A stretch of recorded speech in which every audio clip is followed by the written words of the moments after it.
Missing your child's sporting event just plain stinks. But you don't have to worry about that anymore, thanks to Sports Broadcast Solutions. SBS is a live broadcasting network, as well as covering your on-demand needs, recruiting videos, highlight reels, and much, much more. We can broadcast live to any website, and we also post as much on-demand content as you need. For more information about SBS, check out our website at sportsbroadcastsolutions.com. Sports Broadcast Solutions, a broadcasting network for everyone.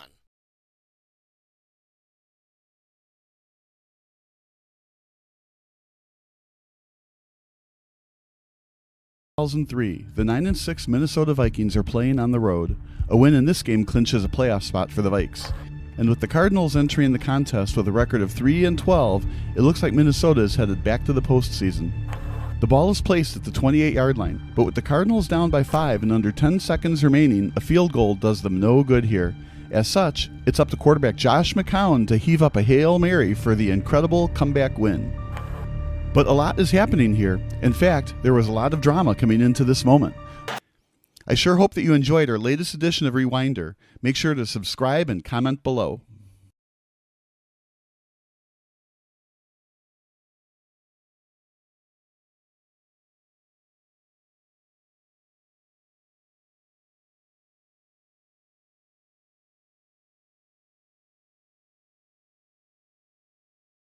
Game 163 is taking place between the Colorado Rockies and the San Diego Padres. It's in the bottom of the 13th inning, a tie score at 8-8. The winner of this game gets a date with the Philadelphia Phillies in the National League Division Series. This is obviously a must-watch TV baseball game. I mean, who doesn't want to watch a one-game playoff that goes into extra innings? However, to fully appreciate what happens next, we have to know the history of both franchises. We have to understand that neither of these ball clubs have won a World Series. Even crazier, one of these teams hasn't even won a postseason series. To get a better grasp of this moment, we need to use a time machine. In other words, we need to rewind. The Rockies have Matt Holliday on third base and less than 2 outs. This is crucial because any fly ball to the outfield can theoretically send the Rockies to the National League Division Series on sacrifice fly. However, the mere fact that the Rockies are hosting this one-game playoff is crazy to think about. Back on September 15th, the Rockies were just 76-72. Yeah, you heard me right. Just 16 days ago, the Rockies...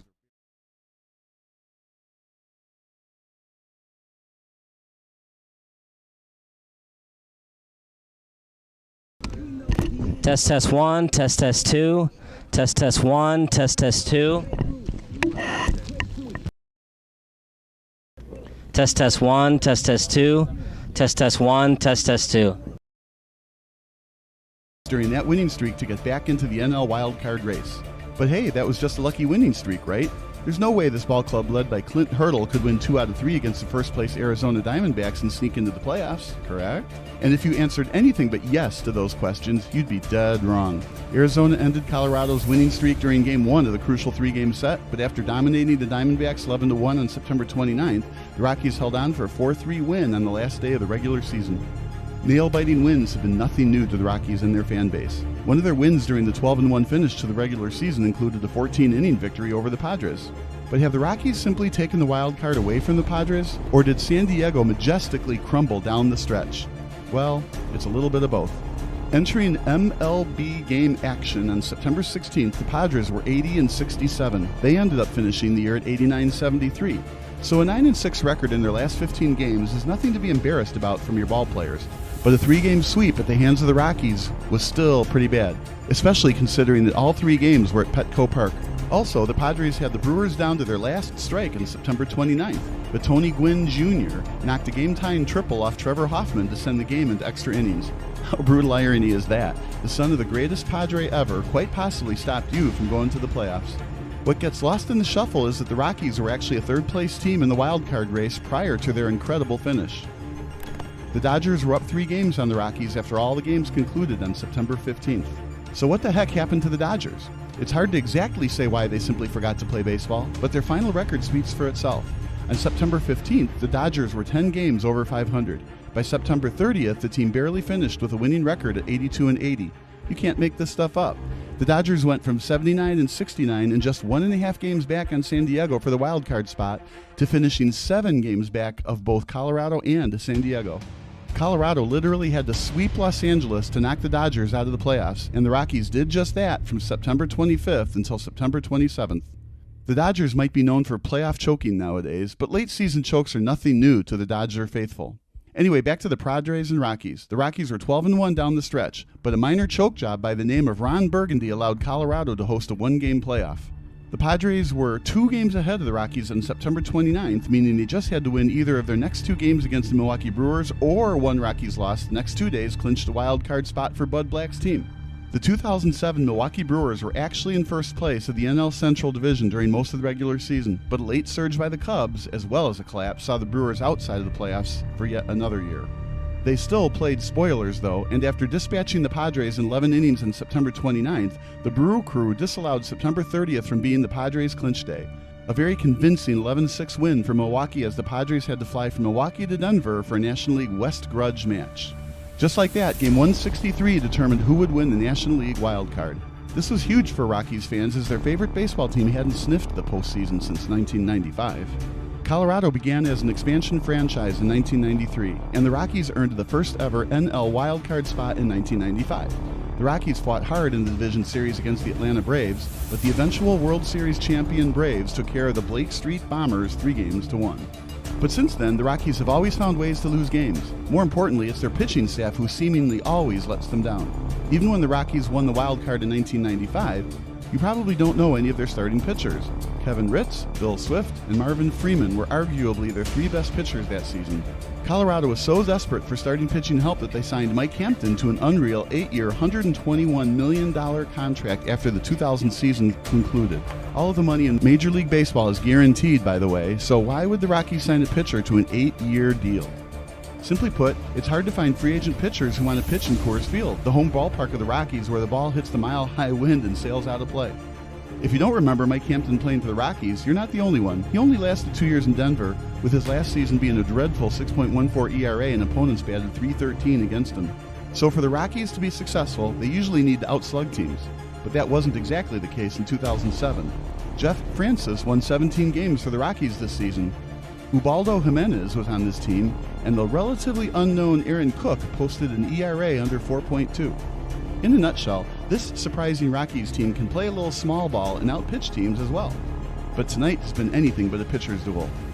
In a typical Coors Field shootout, the Rockies blew an early 3-0 lead. The San Diego Padres swiftly answered with 5 runs in the top of the third, and it looked like the Padres finally hit their stride in this do-or-die playoff game. And while the Rockies are unknown for playoff success, the history of the San Diego Fathers isn't a happy story either. The Padres have been to the World Series twice, but they've only been to the postseason a grand total of 5 times coming into tonight. Since joining Major League Baseball in 1969, the Padres have mostly been an afterthought in the National League West. Coming into the 2007 MLB season, Bruce Bochy had enough with postseason disappointments, and he left for greener pastures in San Francisco. Some Padres fans felt it was treason as Bochy led the team to division titles in 2005 and 2006. While they were back-to-back NL West crowns, the 2005 team barely finished with a winning record, and after being swept by the Cardinals in the NLDS, Bruce Bochy's team finished the year under 500 at 82-83. The 2006 squad was much better, but those pesky Cardinals were still too much for San Diego to handle. San Diego had home field advantage for the division series, but Bochy's crew only scored a single run in their first 2 postseason games. The offense was slightly awake when they entered Busch Stadium. A 3-1 win in Game 3 gave San Diego fans new hope, but it was quickly taken away during Game 4. 6 unanswered runs by St. Louis gave the Cardinals the series win and yet another postseason disappointment in Southern California. Bud Black took the 2007 job after Bochy left for the hated Giants. Led by NL Cy Young winner Jake Peavy, the Padres were in first place in the NL West as late as September 3rd. Peavy got the nod for this one-game playoff. It was his turn in the rotation since he hadn't pitched since September 26th. But for whatever reason, the best pitcher in the National League was anything but clutch tonight. 3 straight Rockies got on base to start off the bottom of the first, and after Yorvit Torrealba cranked a bomb to left field, the Rockies led 3-0 after 2 innings of baseball. Starting pitcher Josh Fogg was sent out in the top of the third to preserve the lead, but he simply wasn't up for the task. Peavy helped out his own cause with a leadoff single. Brian Giles found his way to first base with a walk, and after Scott Hairston hit a single to load the bases, Adrian Gonzalez emptied them with a game-changing grand slam. Fogg still couldn't settle down after the grand salami. Khalil Green and Josh Bard both got on base via the hit. forcing Fogg to intentionally walk Jeff Blum to load the bases. Brady Clark then made a solid contact with a ground ball to shortstop, and his speed forced the Rockies to just get the force out at second base. Just like that, it's now a 5-3 lead for Peavy and the Padres. Matsui didn't get anything on this throw. Blum was all over him. He was a little off balance after he came across the bag to make the throw. This pitcher, he gave up 10 fly balls on a night when the wind was clearly blowing out, so he decided to go to his bullpen early. Peavy wasn't much better than Fogg tonight as the Rockies tied up the score in the bottom of the fifth. An early holiday for Rockies fans as Matt Holliday singled in Tulowitzki for a 5-5 tie. Black was still confident in his young fireballer, though, so he sent Peavy on the bump for the sixth inning. It was the same old story for Peavy as the Rockies retook the lead. Everybody was seemingly able to hit him tonight. Seth Smith hit the very rare pinch hit triple with one out. It was timely hitting all night for Colorado as Kaz Matsui got underneath the ball and delivered a sacrifice fly to center field. Another lead for the Rockies, and this time around the relief pitchers were up for the task. After relieving Fogg, the Rockies bullpen held the Padres scoreless until the top of the eighth. The Padres were able to muster just 2 hits from the fifth inning going into the eighth.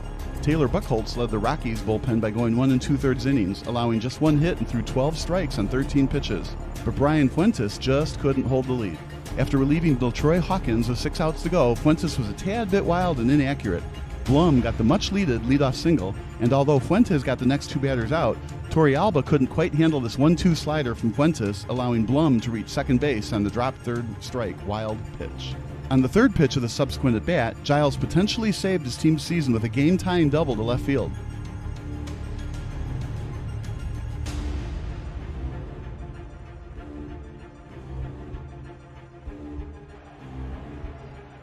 A high pitch that Giles was just trying to fight off, and he did. Got pretty good wood on it, and maybe that's what fooled Holliday as it sailed over his head. But Hairston couldn't send Giles home after that. Granted, Tulowitzki's dart from shortstop, Helton's great stretch at first base was excellent defense.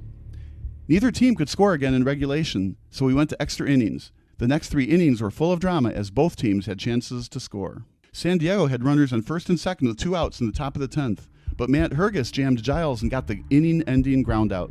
Colorado had a golden opportunity for a walk-off win in the bottom of the 11th. With Brad Hopp at the plate, Colorado had the game-winning run 180 feet from home, but Joe Thatcher fooled Hopp on an 88-mile-per-hour fastball to end the threat.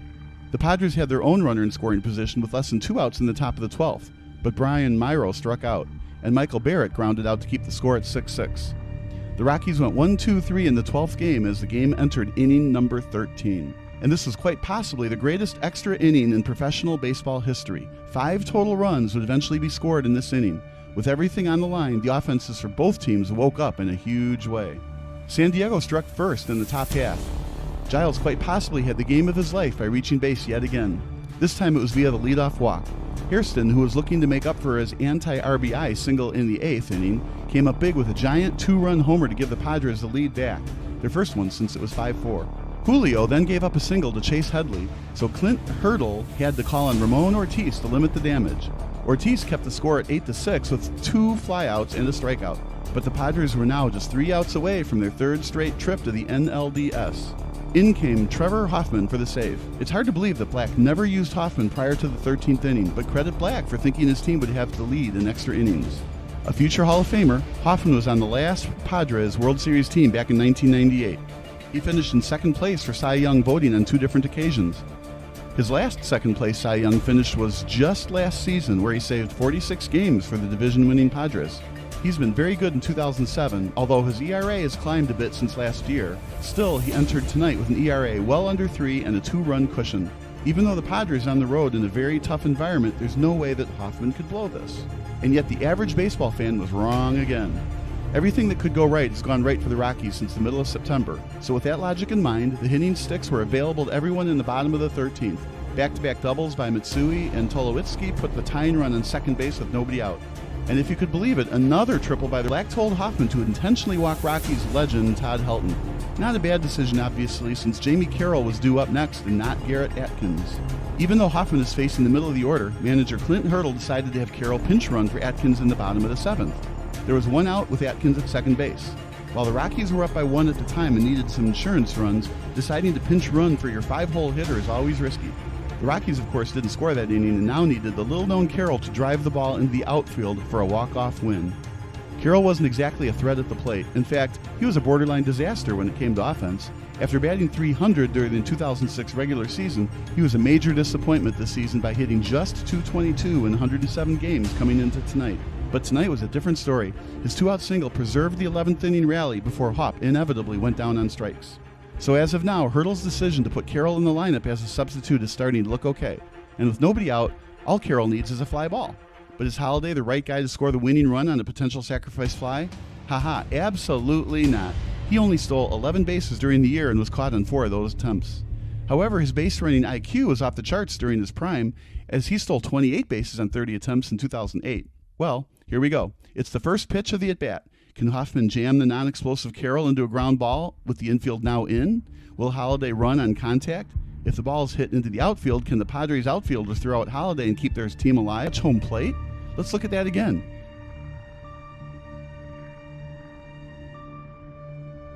I'll be darned. I don't think he touched the plate.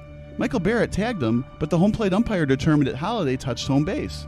This was years before instant replay challenges, by the way, so the Padres had to live with home plate umpire Todd McClellan's safe call. Murphy's Law to the fullest. Whatever can go right for the Rockies has gone right. Rocktober began in the grandest of ways as Holliday's walk-off sacrifice fly run paved the way to 7 straight victories and an eventual trip to the World Series. Since then, the Padres have only been to the playoffs once. The Rockies have played in 2 more wild-card games since 2007, which concludes an extra-inning win over the Cubs at Wrigley Field. And the Rockies have won 14 of their last 15 games to get to the postseason. Little extra effort to get it done tonight.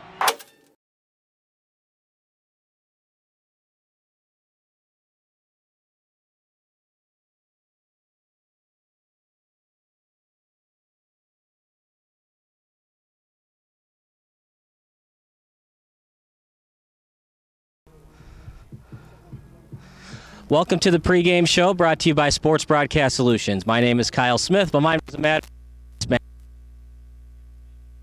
The owner, everything that you want to know about Chicago Nation FC. This man right here. I'm here with, what is your name, by the way? Garrett Hayward. Garrett. Big championship game. Doesn't get much better than this. No, this is what we've worked all season for. I'm excited for the guys. We're playing a historic club in the Bavarians, and we're excited to see how we stack up to one of the historic teams here. How important is it to be playing on your pitch for theirs? Extremely. I think we got better turf. So theirs is a little bit older, so this is brand new. It's a little bit bigger, but I'm very excited to have the home field advantage. For people that aren't familiar with Chicago Nation FC versus Bavarian United SC, what are the different styles of play for both teams? So Bavarians are more of a possessive team. I believe they run a 3-5-2. We're kind of hold our form and counter. So it's kind of been the story of our whole season. We'll kind of sit back, squat back as a defense, and then when we get off to the races, there's not too many teams that can stop us. So, big-time championship game. Are you guys ready in case it goes into overtime, golden goal, and even penalty kicks? We're prepared. So we had a good practice, 2 practices. We practiced PKs. Guys are, for the most part, fit. We hope we can capitalize tonight and then party it up a little bit tonight and enjoy ourselves. So looked a little sluggish those first 8 minutes in the semifinal. Yeah. Then you guys just turn it on. What's it like with this team? You guys start off sluggish and you guys are so good in the second half. Yeah, we're probably the first 20 minutes. So it takes 20 minutes. We warm up. Guys get the nerves, they shake the legs out a little bit, and I think we get comfortable and kind of feel out our opponent, and that's kind of been our recipe and stuff for success so far. So Alex Olson, he had a little bit of an ankle problem in the last game. Is he ready to go today, or is he only going to be playing a select number of minutes? He's a number 1 fan today, super fan. So no, he's going to rest, and we hope to have him back for our if we make it through the Nationals here. So people who aren't familiar, you guys win this game. What happens next? We go to the round of 32 for the Nationals for the UPSL. Single elimination. Single elimination. So it's from here on out, win or go home. Absolutely. Well, Garrett, good luck, and hopefully you guys advance to the round of 32. Appreciate it. That's Garrett Hayward, and that does it for our pregame show. Coming up next, the play-by-play broadcast with Bob Vilsaway on Marcel Francis here on Sports Broadcast Solutions. Hi, my name is Dr. Mike Nolan. And I'm Dr. Chad Friend. And we are Nolan and Friend Dental Professionals. We are restorative dentists practicing in Glenview and have been providing dental services in the North Shore area for over 60 years. We are a family-based practice providing care for all ages. We care for our patients as if they were family members. Our dental care that you will find here is warm, caring, and in a pleasant environment. Our team is highly trained and we will provide excellent customer service to you. We provide our patients with comprehensive dental care. We are able to do this by meeting with you to do a thorough evaluation using the latest technology, intraoral photos, and digital x-rays. From this visit, we can discuss your dental needs and provide you with a long-term dental treatment plan. This will include your plan for preventative care as well as any restorative and cosmetic options that you desire. Our practice provides general restorative services such as composite fillings, same-day crowns and bridges, implants, partials, and dentures. We also offer cosmetic options including teeth whitening.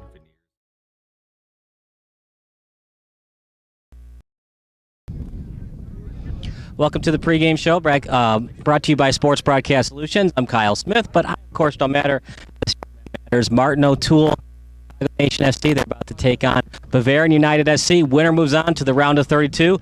Loser go home. You're in the round of 64. It does the championship game of the Midwestern North Division. Wait. Sorry. Wait, can we start it over or no? We're live right now, Martin.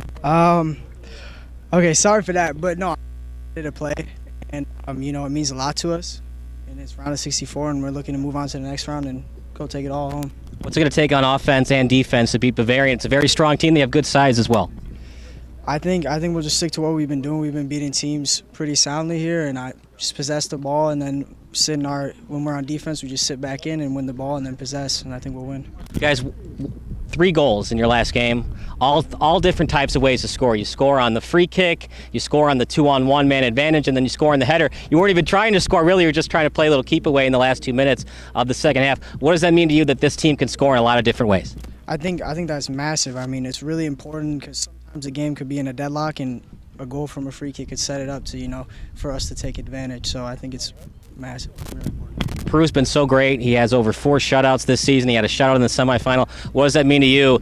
If the defense isn't always great, he's going to back you up between the pipes. Yeah, I mean, he's phenomenal. He doesn't ever let anything go in, and, he's an amazing leader, too. He definitely directs our team offensively and defensively. It's a little hot today, not so much windy. How is that going to impact the game at all when it comes to your forwards and midfielders? I think we'll be fine, and even if they get tired, there's people on the bench that are ready to come in and contribute. So, Martin, good luck, and hopefully it'll be a victory for you today. That's Martin O'Toole. That does it for our pregame show. Play-by-play broadcast coming up next here on SBS. Made from an athlete's mind for all sports minds, Level Up Branding is a unique sports marketing and branding agency, offering athlete management, brand management, and so much more. We are powered by experience, currently serving athletes in the WNBA, MLR, NFL, and college sports. We are looking to take on more clients because everyone deserves a shot at their dream. Our goal is to help others by inspiring one person at a time. Level Up Branding was founded by Lauren, who was and still is an athlete. She understands the importance of being a well-rounded and built individual. It takes an athlete to know an athlete. We are built different. There is so much more to an athlete than what is seen on the field or the court. We make it a priority to understand our athletes. We want to know and understand our clients' values, motives, passions, and future goals. At Level Up Branding, we believe in helping others succeed. We believe in giving back. We believe in family. You are more than an athlete. Level Up Branding was founded based on the sheer passion of sports, community involvement, and the sense of belonging to a community.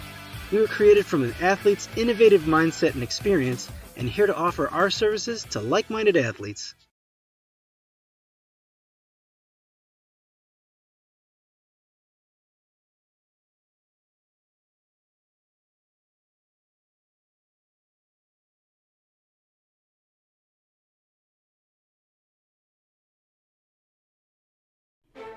Sports Broadcast Solutions is a broadcasting network for everyone. For those of you that just want raw footage of your sporting event, but no play-by-play or color commentary, you just need us to live stream video from the event over the internet. We will live stream your event on YouTube on our Sports Broadcast Solutions channel. In addition, we also have a dedicated channel on YouTube for live streaming at SBS Livestream. And if you need multiple channels, we can utilize Facebook Livestream and Instagram Live on our channel as well. Options include commercials from your sponsors, professional scoreboard graphics are still available, and of course, yes, pre- and post-game interviews are available as an option if you want. We've been working really hard this whole summer and stuff. Whatever your sports broadcast needs, we are at sportsbroadcastsolutions.com. Check us out and become part of the digital sporting world.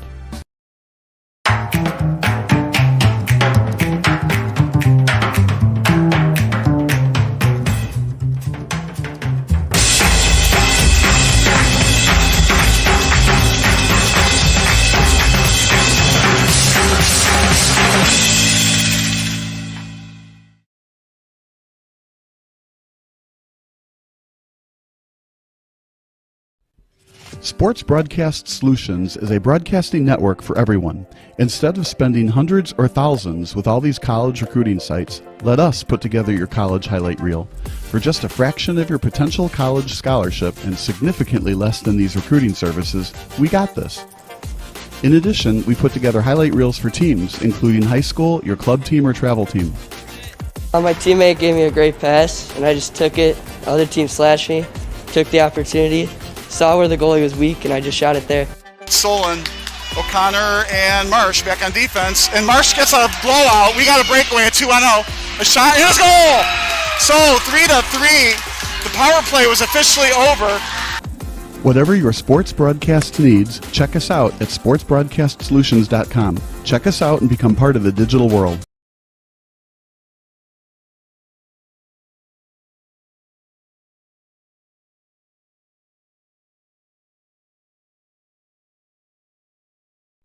This is Sports Broadcast Solutions, a broadcasting network for everyone. Check us out at sportsbroadcastsolutions.com and become part of the digital sporting world.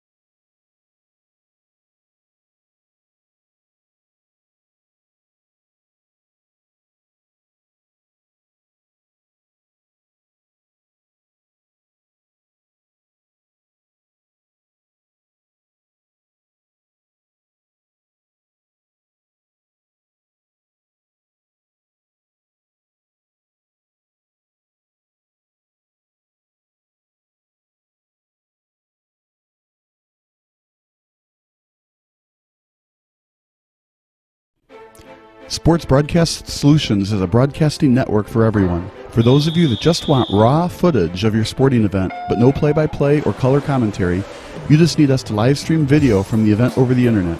We will live stream your event on YouTube on our Sports Broadcast Solutions channel. In addition, we also have a dedicated channel on YouTube for live streaming at SBS Livestream. And if you need multiple channels, we can utilize Facebook Livestream and Instagram Live on our channel as well. Options include commercials from your sponsors, professional scoreboard graphics are still available, and of course, yes, pre- and post-game interviews are available as an option if you want. We've been working really hard this whole summer and stuff. Whatever your sports broadcast needs, we are at sportsbroadcastsolutions.com. Check us out and become part of the digital sporting world.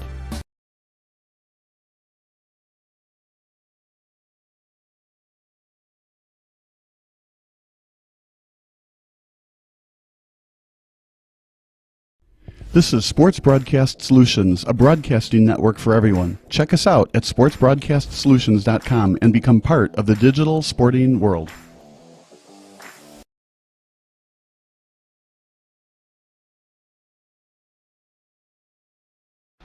Missing your child's sporting event just plain stinks.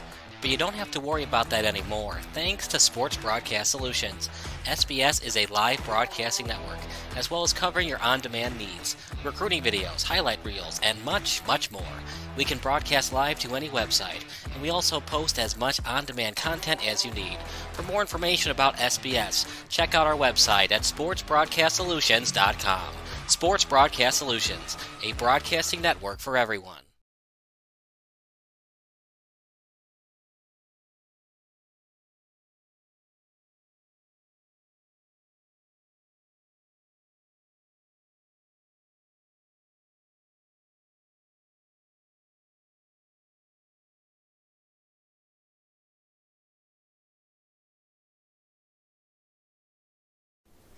Sports Broadcast Solutions is a broadcasting network for everyone.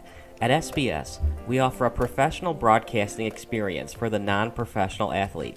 Just like the pros, we offer everything for you. Play-by-play commentary. A no-hitter! at Kane County Stadium. 15 strikeouts, 1 walk, 1 error, and that's it. Color commentary, highlight reels, recruiting videos, and much, much more. Unlike our competitors, we zoom in on the action and always have a live scoreboard with a live time code. If you're ready to have your next sporting event feel like CBS Sports, then make sure to call Sports Broadcast Solutions today. Our phone number is 330-957-7653, or you can go online to sportsbroadcastsolutions.com. SBS, a broadcasting network for everyone.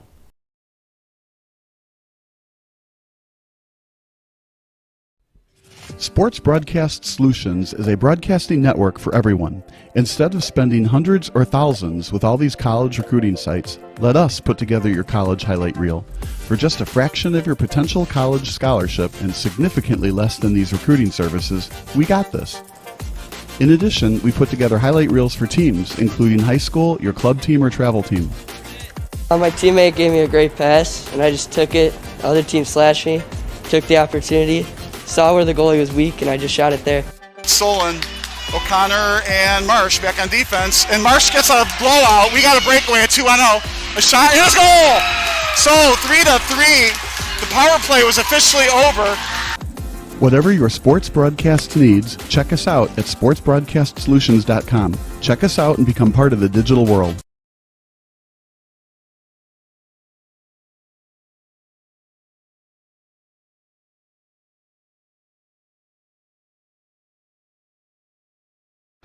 Missing your child's sporting event just plain stinks. But you don't have to worry about that anymore, thanks to Sports Broadcast Solutions. SBS is a live broadcasting network, as well as covering your on-demand needs, recruiting videos, highlight reels, and much, much more. We can broadcast live to any website, and we also post as much on-demand content as you need. For more information about SBS, check out our website at sportsbroadcastsolutions.com. Sports Broadcast Solutions, a broadcasting network for everyone.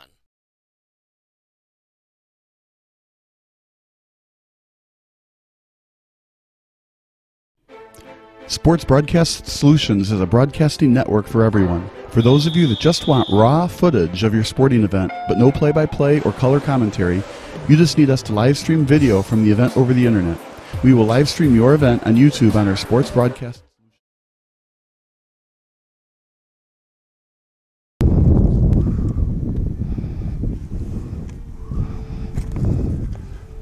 Where's the flag? Anybody see a flag? Oh, there's a flag.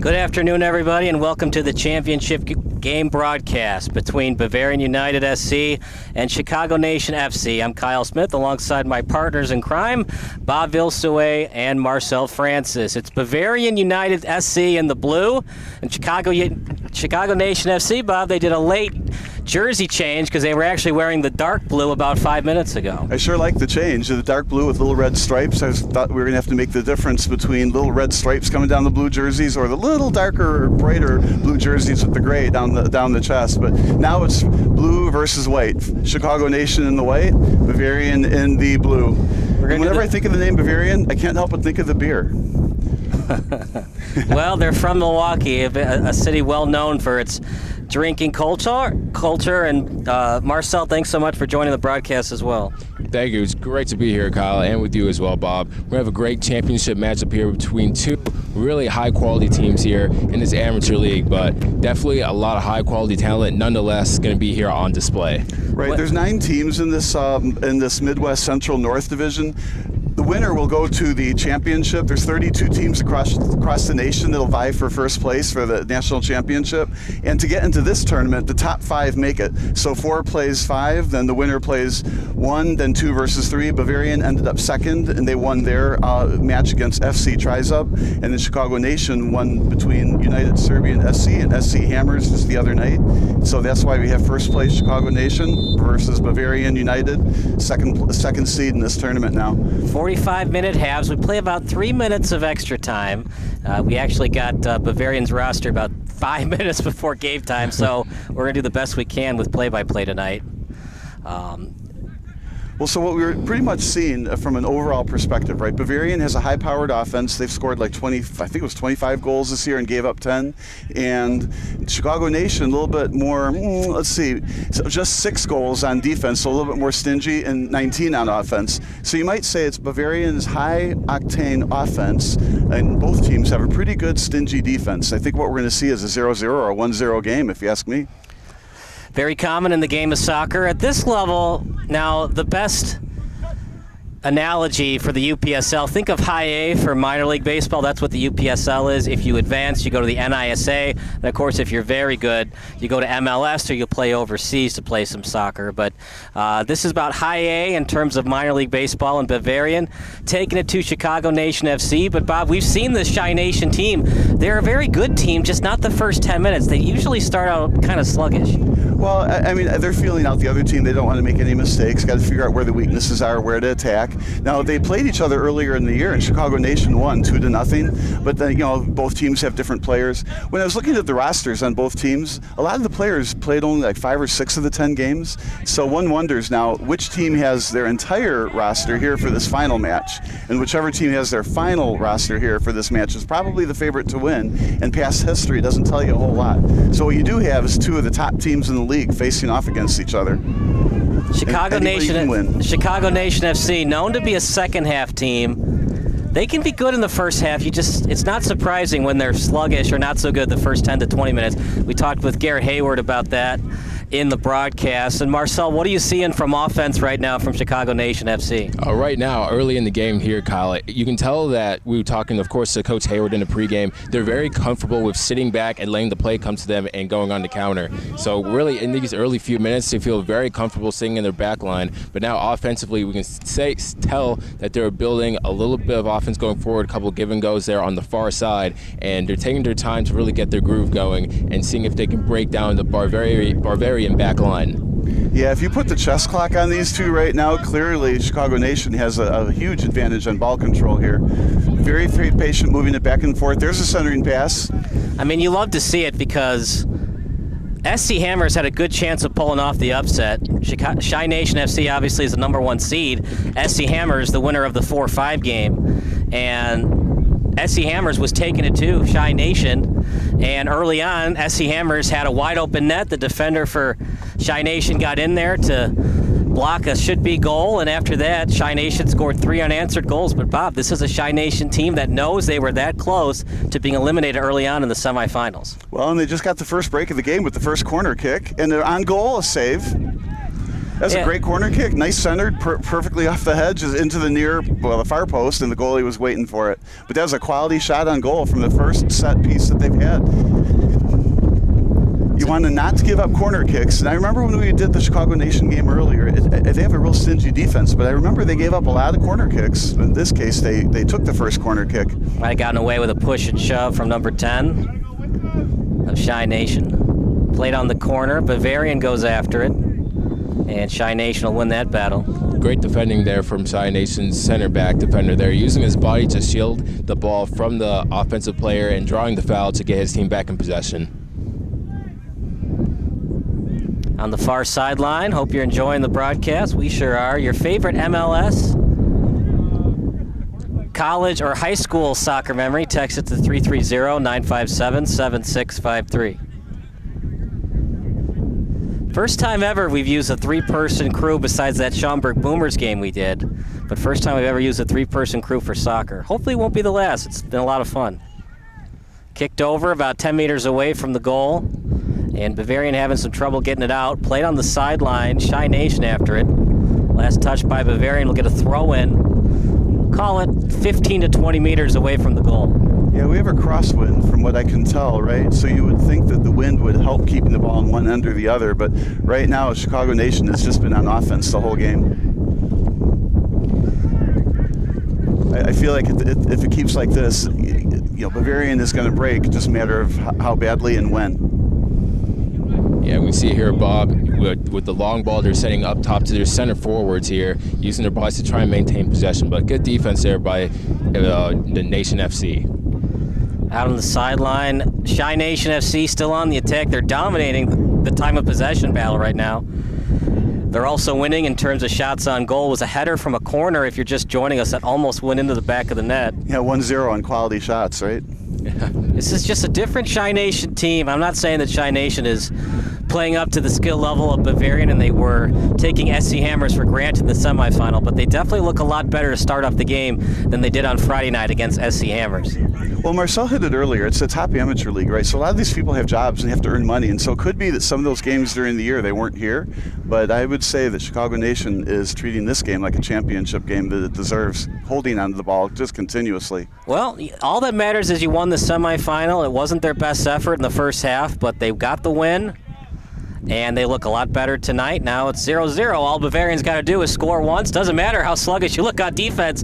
You don't give up any goals and you score once, you still go to the round of 32 anyways. But well, that's what Bavarian has to do. They have to counter on one of these attacks. But here we go, in Chicago Nation with their second corner kick, and the first one resulted in a real high-quality shot on goal. Bavarian can't keep giving up corner kicks and expect to stay in the game either. Agree, Bob. They definitely have to do a better job marking here on this set piece. Dizdarevich will take the corner as it's played out in front. Goes straight through, as that was a centering pass. No one home and cleared that time by Bavarian. Tried to set it up to Capitanos, as Klabjan was on the attempted kick, but it's going to be a throw-in for the ball Bavarian. Went out of bounds. The entire ball went out. Chicago Nation is questioning that, but the line judge absolutely made it clear the whole ball went out of bounds before it got brought back in. I think the player didn't really know where the boundary was. Really nice throw-in. No choice but to just send it back over to the sideline. And here comes Bavarian.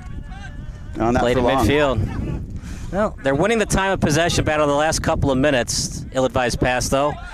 Kicked back to the end of Bavarian.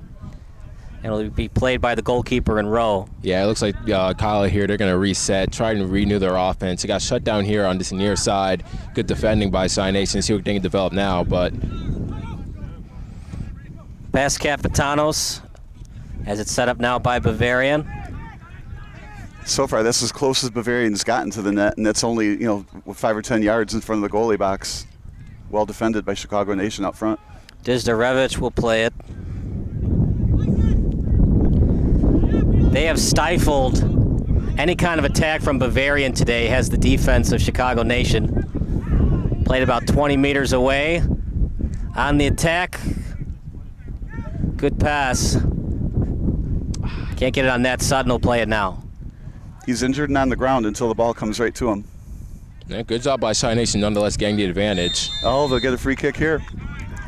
Now this is as good, if not even better, than the corner kick. Inside the field a little bit, closer to the net.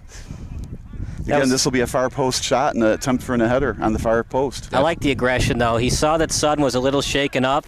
He needs to get that ball back. I'm not saying he's going at the legs, but it's okay to be aggressive there.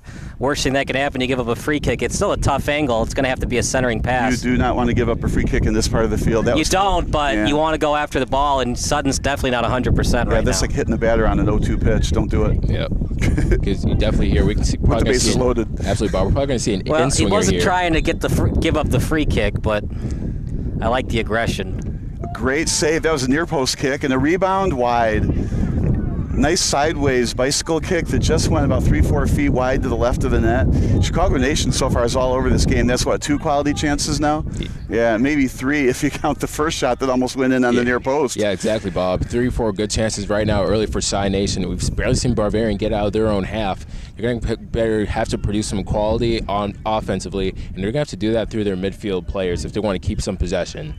Yeah, if I was doing little ticky marks on the sheet, this would be 3 quality shots in the first 10 minutes. This is a fabulous start for Chicago Nation, and on top of that, so far only Bavarian has gotten to within 5 yards of the goalie box, and that's it at the other end. Yeah, it looks like Bavarian offensively, they're trying to get through Chi Nation by playing the ball on the ground, but they might want to try and attempt to take some long passes over the top. Yeah, they're having trouble getting that ball in the air as it's sent over to the sideline. It'll be played by Bavarian. They'll try to cross it, but I like what they did, though. They had 3 passes in a row. They were short 20-yard, maybe 10-yard passes, quick, fast, and then they brought the ball all the way upfield. That's what Bavarian's going to have to do, and I think they got to get used to each other a little bit. It's as if it's not the same team all year or something.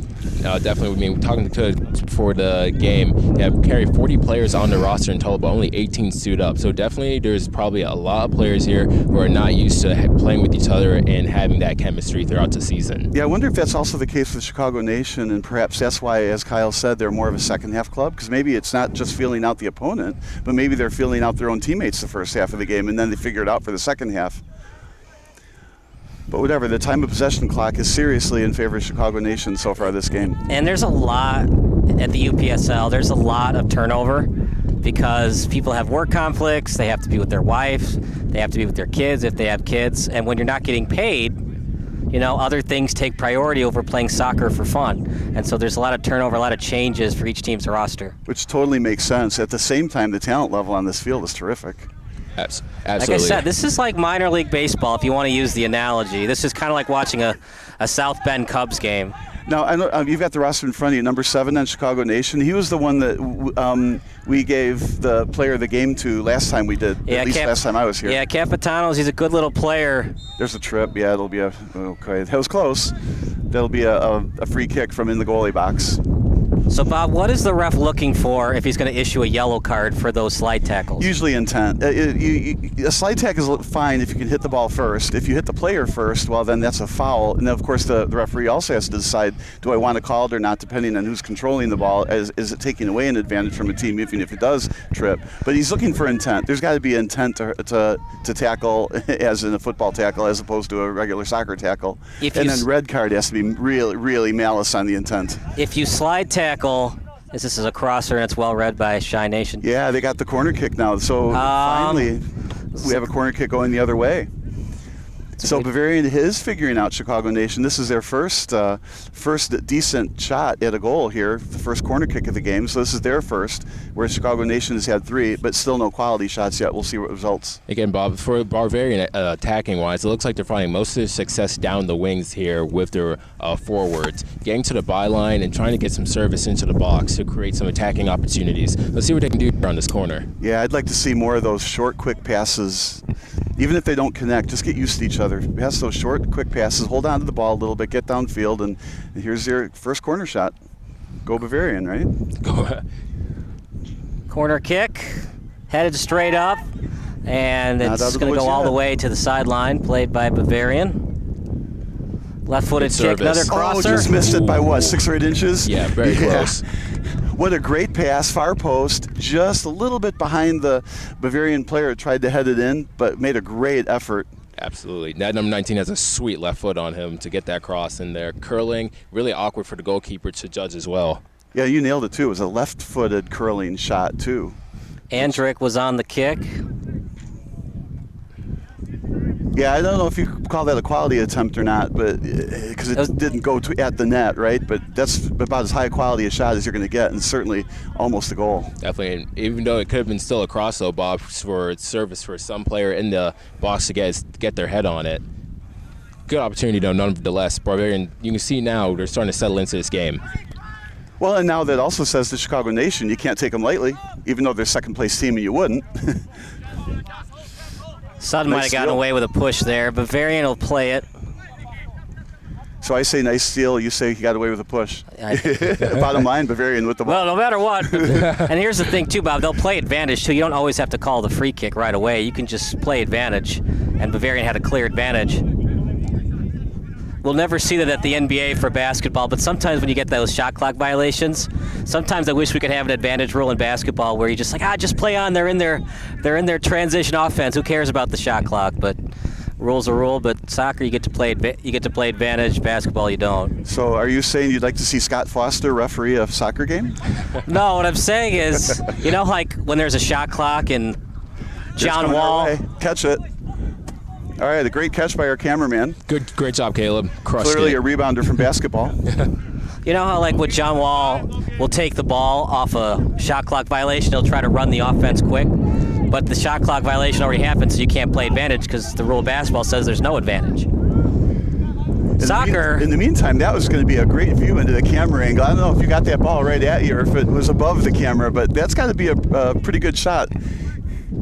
Caleb's smiling. I think he knows he got that shot. We'll see. We'll have to play it back later. And I know we talked about slide tackles as an attempt to steal by Bavarian, now play at the sideline. The other issue is, Bob, is when the player dekes you out of your shin guards. You went for the ball and you tried to slide tackle. You didn't get any of the ball, though, because of the deke.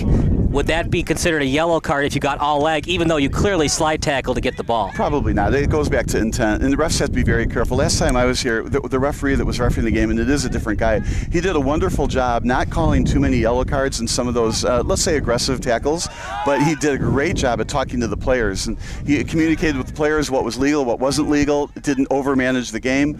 Oh, here's a great centering pass. The goalie with a fantastic save, reading the play ahead of time, went to the ground, take the ball right off the foot of the attacker.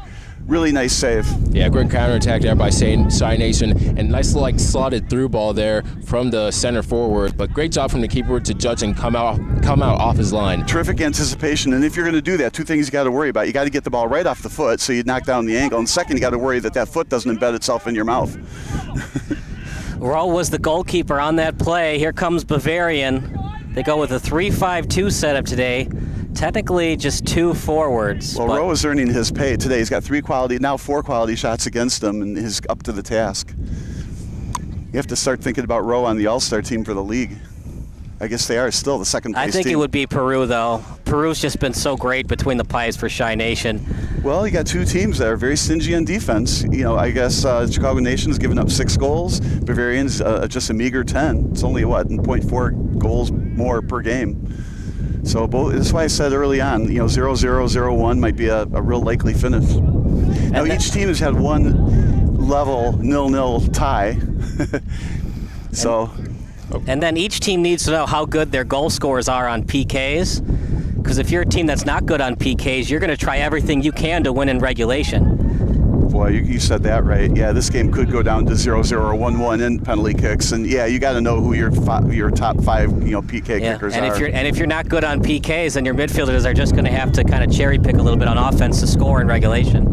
Yeah, you're bringing up bad memories with my daughter's soccer team there. It went to PKs in the championship game and they lost? Well, and the coach doesn't know who the right PK kickers are, and so they just put somebody in. Sometimes I feel like that's the case with the Blackhawks. I think the Blackhawks have a lot of issues besides just their shootout scores. Now. And I know we're going to go on a tangent with hockey. I kind of hope they get rid of the shootout. I'd like to see more 3-on-3 overtimes. We're never going to see it, but wouldn't hockey be interesting if we had a 2-on-2 or even 1-on-1 overtime period instead of the shootout? I think the shootouts become oversaturated. Yeah, that's the discussion we have to have for beer, but I like the idea. You 5-on-5, then a 4-on-4, a 3-on-3, and no shootout. Even for soccer, I don't like games being scored or finished because of a shootout in soccer either. Maybe you could make the field a little bit shorter and you move the goals up a little bit. Well, I mean, if you're talking about changing soccer rules, the first one I'd like to see for overtime, not the regulation, but I'd like to see the offside rule go, maybe just in overtime. Yeah. But maybe that would be, the teams are going to spread out and increase scoring.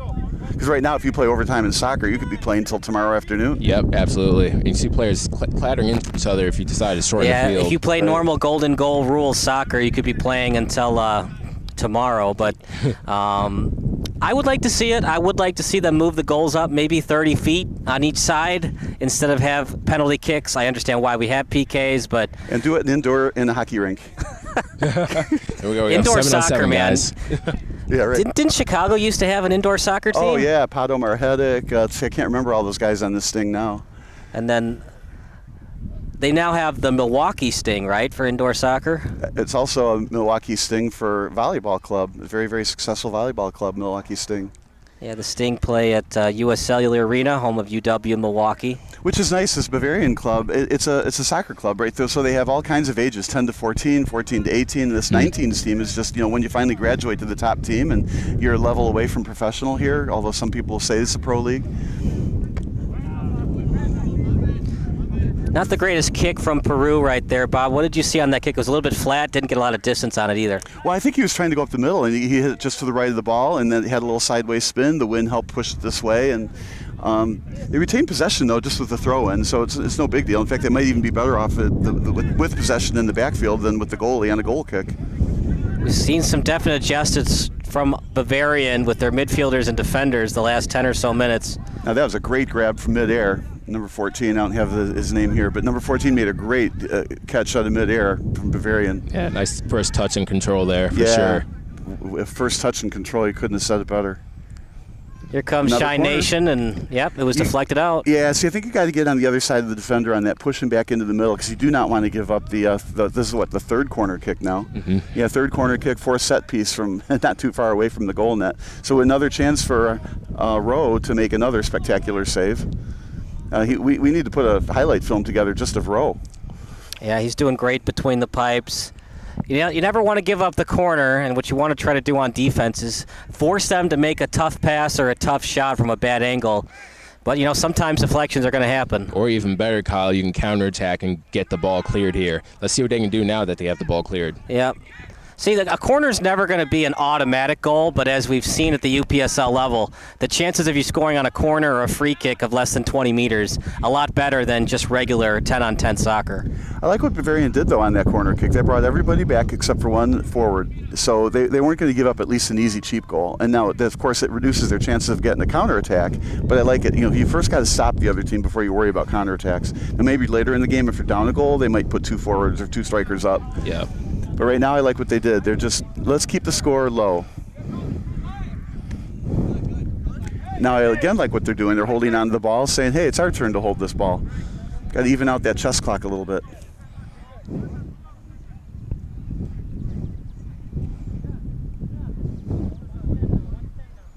Neither team has used a sub yet. Bavarian was taking it to the first 10 minutes of the match, but they have definitely adjusted since then. It's been pretty even since the first 10 minutes.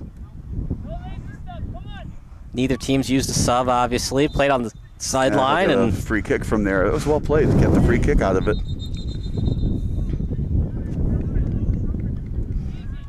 Shine Nation trying to plead their case, but you can sense the frustration from the coaching staff, not at the ref, but at the player for arguing. Well, I like what the ref did, though. You could hear him from all the way over here. So just leave it alone. Right or wrong, doesn't matter. It's a call. It's going to stand. All you're going to do is make me mad, and you don't want to make me mad in a championship game. Because guess what? I don't get paid extra for championship games. But again, I like what the ref did. No yellow cards. No, just leave me alone. I got this. It was a good call. He clearly pushed off on the sideline. Midfield handball. Oh, that too. I didn't even think about that, but yeah, I'd say the ref was just behind it and couldn't tell, so why make a bad call? If you're a good ref will not invent a call that didn't happen. The good ref will miss a call perhaps, but it's the bad refs to make up the calls. Those are what you have to watch out for. Right. So far, this ref has done an excellent job in this game. Definitely. But it's early. Yeah. Mistakes could happen still from the ref. Either way, you're getting flack as a ref. Might as well get used to it, right? Yeah, right. Here comes Shy Nation about 10 meters away. Yeah, this is danger, Will Robertson now finally cleared. See, I wish more teams would do that. I talked to Alex Campbell. He's covered soccer a long time. He told me, Kyle, it's just not the greatest idea to kick it out of bounds. But in a position like that, when you were clearly on your back foot on defense, I don't think it's that bad of an idea to kick it out, regroup on defense like that. Well, absolutely. I mean, you want to spoil every offensive set with kicking it out of bounds. I'm a little surprised this is a goal kick. I thought it was a sideline kick, so there must have been a foul committed. Either that or offside. Well, there had to have been a foul inside the box, and they had to clearly have been on Chicago Nation, otherwise it would be a penalty kick, not a goal kick. So that's somebody kicked it out of bounds after the foul. And how about this? A southpaw kicker with a boot. That's how. Or Rowe, I mean. That was a little push from behind. No call there. Out on the sideline. Who touched it last? It's going to be Never Shy hurt Nation. anybody.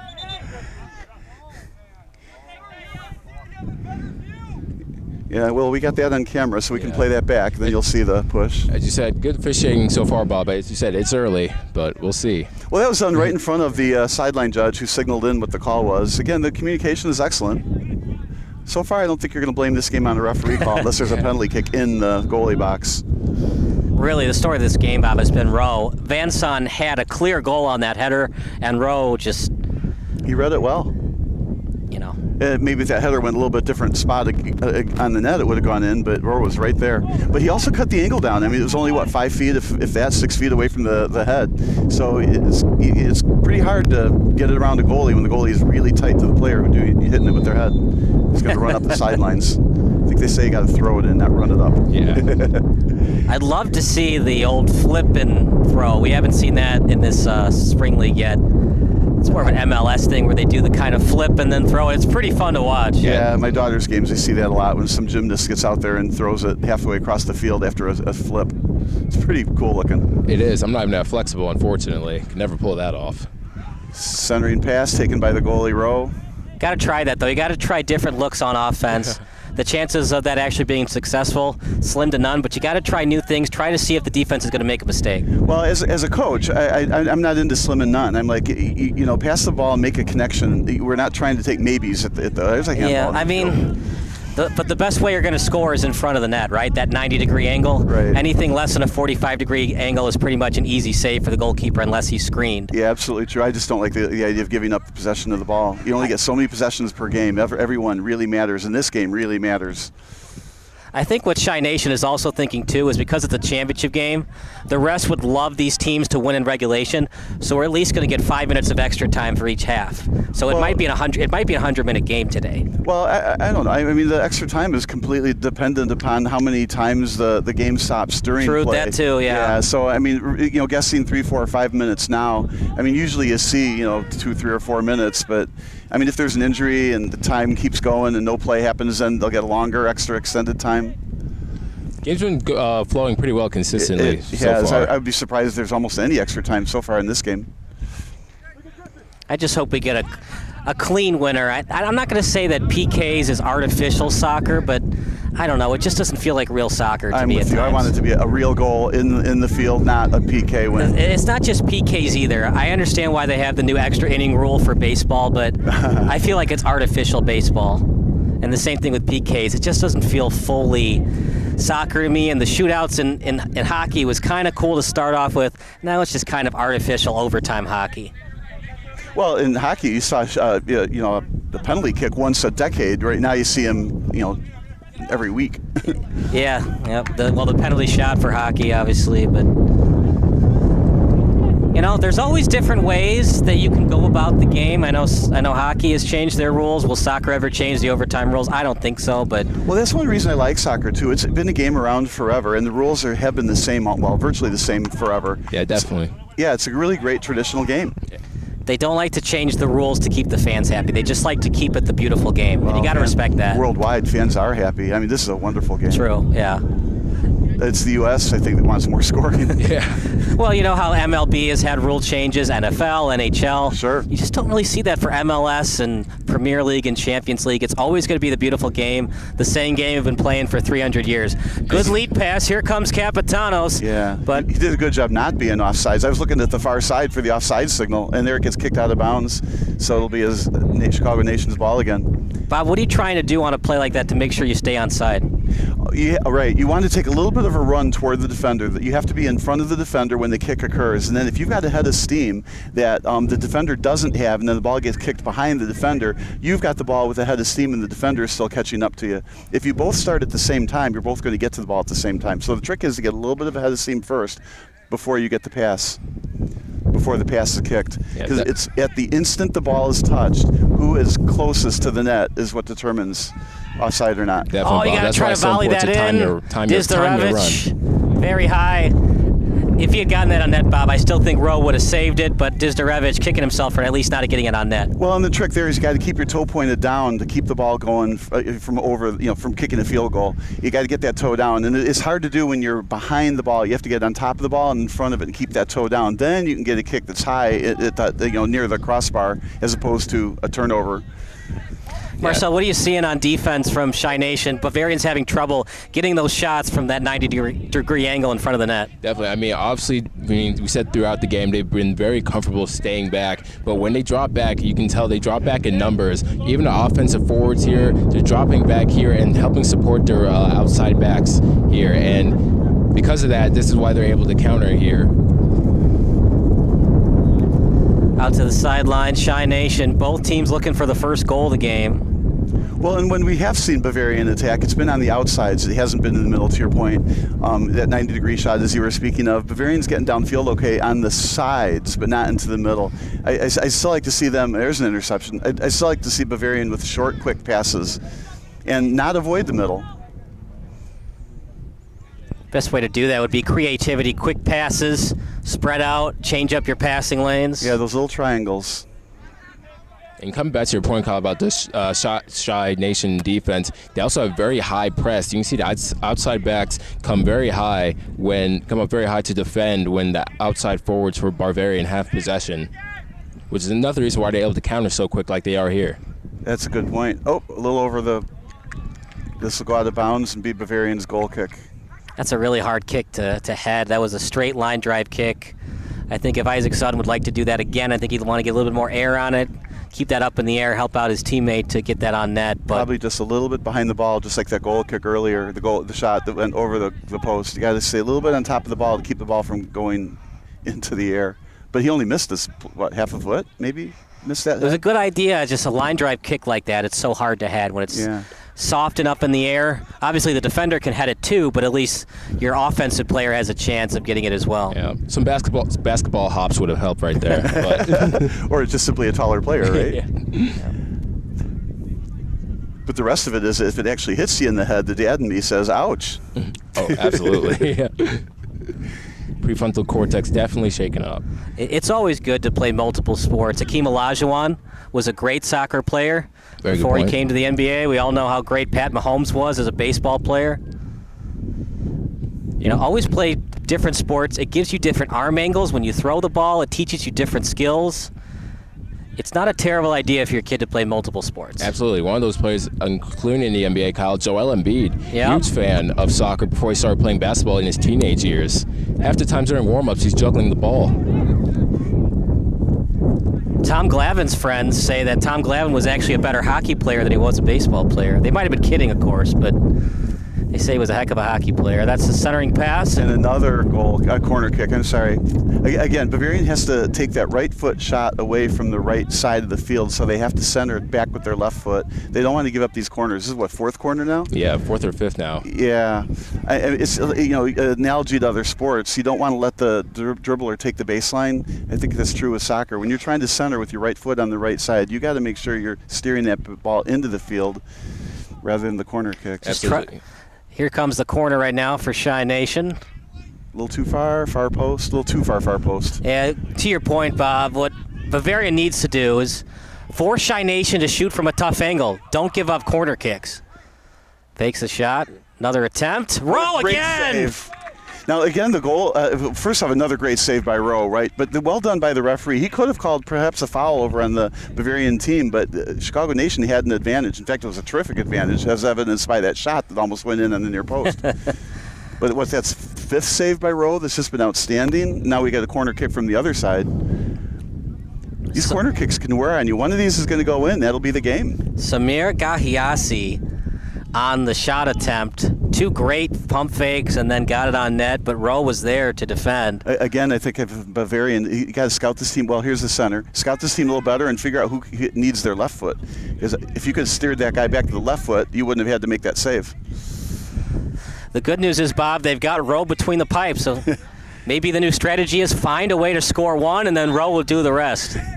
Well, I can assure you, if Bavarian gets one goal, it'll be a defensive shell. You'll probably see one striker, not two, the rest of the game. Yeah, definitely sit back. Maybe if we have 4-4-2 formation, if they are able to get one on the board.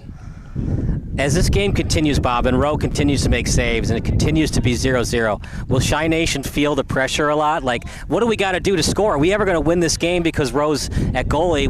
We just can't win with this guy in goalie right now. Well, I do think there's some of that, but at the same time, this game is going exactly the way Chicago Nation wants it. They've got like 5 quality shot on attempts. Bavarian still doesn't have one yet, except for one wide header that was missed.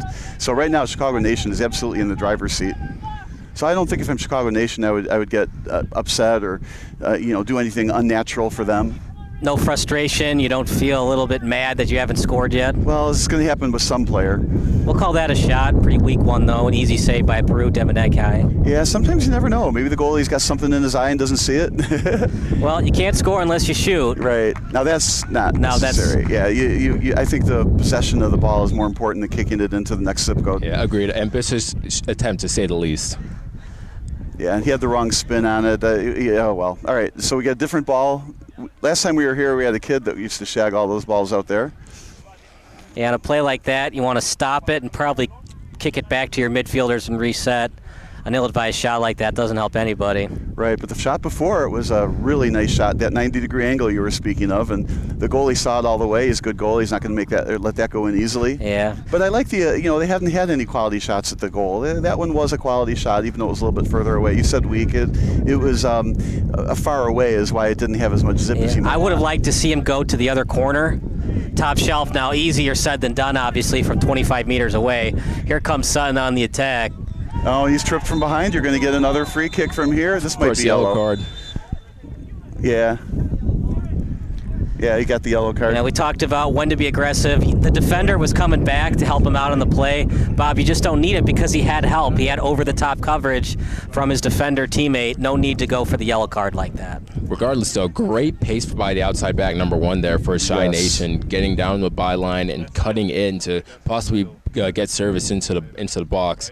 Takes the contact, but nonetheless, it's going to be a free kick here and a great opportunity to capitalize for Chi Nation. We'll take a 12-second break. You're watching Chi Nation against Bavarian here on SBS.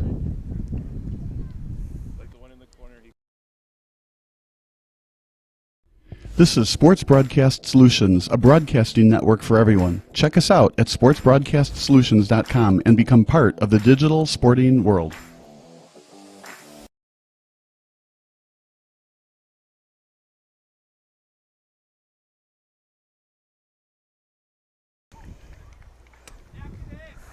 Nothing. So we'll play another 2 to 3 minutes of extra time at least because of the injury. But free kick coming up for Chi Nation. This is a pretty important shot. You finally got to kick close enough for a wall. Center. Yeah, just wide. Now did Rowe touch that? We don't know. I think he did. It'll be a corner then. He's got no choice but to touch it, Bob. Otherwise, it could have been a goal or it could have been tapped in. An own goal from his teammate. Well, yeah, when you're at that angle, you're not entirely sure exactly where the goal ends, right on that far post. So better to kick it away or tip it away than find out, oops, it hit the post and goes in. Corner kick for Chi Nation. I lost track with those ticky marks, right? What, the 5th corner kick now? Yeah. 5-1 lead in corner kicks. It sure looked like it went off the fingertips. Another corner for Chi Nation. Just went through the tops of the heads. Chicago Nation doing a good job keeping the ball at the other side. Gives them a second shot at it. Nice little heel pass there from I would have gone back to the defense, but Chicago Nation with a nice attack in the middle still. Nobody on here. Sent out. Another center. Olsen. Another crosser. Can't get it on net, and this time it'll be a goal kick. Yeah. Again, some nice offense shown by Chicago Nation, but Bavarian is bending and not breaking. They've got a row, Bob. All they got to do is score once and play defense. I know that sounds like the easiest strategy ever of soccer, but that's kind of how it's happening right now for Bavarian right now. They're not getting much on offense. Just find a way to score once and Roll will do the rest for you. Yeah, and the way to score, they got to bring the ball up slowly, deliberately. Those triangle, short, quick passes, I would do if I could. Now they're sending it far side. That's not going to get the job done. It's such a cardio-intensive game, Marcel. When do you start sprinting? When do you stay at a nice jogging pace? for Bavarian, they'd like to score before halftime, but they know they need 45 more minutes to beat the higher seed Chi Nation. I mean, definitely. I mean, in terms of pace, especially as a hot game it is today, you're playing on turf, your feet are on fire. You're definitely, cardio is going to go out the window a lot in the first half, especially if you're running all over the pitch. But for Bavarian, it's important right now for the forwards to just stay really on the edge of the defensive line for Chi Nation. You want to be running back too much unless you're, of course, tracking down a long ball sent by one of your midfielders, or if you're tracking back if Chi Nation is going on a counter. And I mean, of course, for the midfield, you're running all day. You're in the center of the park, so you really have to be attentive of what's going on. So not just a physical endurance that you need, but also the mental stamina, too, to know what's going on is important as well. Wind's starting to pick up here in beautiful Ackerman Park. Yeah, hopefully the wind isn't getting picked up by the mics. Bavarian with a good full head of steam right there on the sideline. Good Still move. on the attack, and then he cleared by lost Chi it. Nation. And so for Bavarian, that number 19, he's had really most of the impact offensively so far. Yes, of course, he had that nice whipped-in left-footed cross earlier in the game, which has really been Bavarian's only serious So if chance on Bavarian target. wins, that's our first player of the game award there.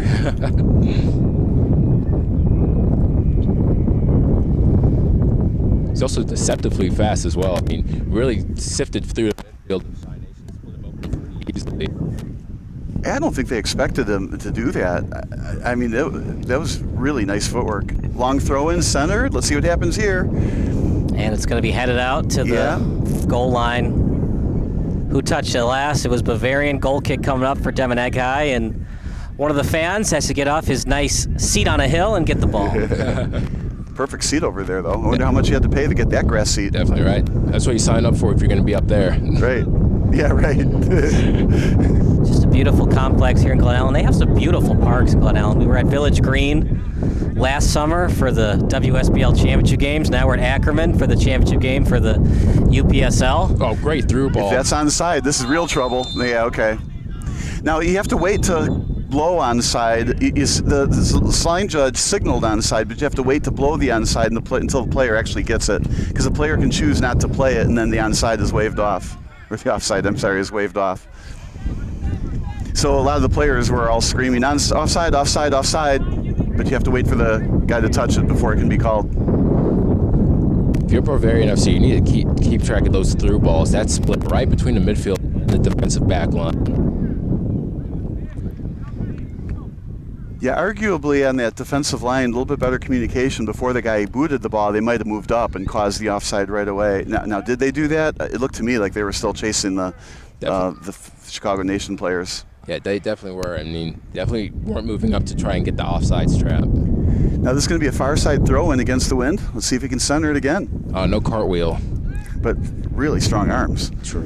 Jendi was on the throw-in. Ball loose, and it'll be picked up by Bavarian. That's going to be a call. I understand why Gahiasi wanted to be aggressive like that, but now you have a free kick from about 30 meters. Got to set the wall as well. That's just an aggressive play by both players, and the referee has to make a judgment on whose it was. I mean, it's definitely the right call. Gahiasi got him on the chest, but... So we got another free kick worthy of another wall. Goalie on the one post just measuring to make sure the players are in the right spot. Yeah, Demenegai has good size for goalkeeper. He's at least 6'2", left-footed kick. Good pass! Trouble. It's loose, and Demenegai will smother it up. It was deflected into the far post, and a little bit faster deflection, it would have been a goal. Yeah, it was actually touched by Bavarian. It was actually more of a pass than a shot. They almost deflected it into the net. Yeah, number 11 had the deflection right in front of the goal. Yeah, unfortunately just didn't know too much about it. Yeah, Chi Nation did not look ready for that type of play. It definitely confused me. I thought it was going to be a shot all the way, but they do a line drive pass, and they almost deflect it in on the redirection. Yeah, this is a well-played set right out in front. Gutierrez leads Bavarian in goals scored, according to UPSL.com, with 5. And he was the intended target on that free kick. Good strength by the forward here for Bavarian. Yeah. Ball's still in play. Yeah, good call. It was definitely in play when they headed it. And it goes out of bounds. We'll have a throw-in coming up. Oh, never mind. They're going to call the late call. And it's going to be a corner for Bavarian. I got to tell you, I didn't see it go out of bounds. Well, it's our angle. Where the ball is, not where the player is. Ball's got to completely go out of bounds. Of course, if the player is out of bounds, usually the ball will be there as well, but not all the time. Now, this is a big play late in the first half. If they can get that goal, then they can talk about what to do for the whole second half.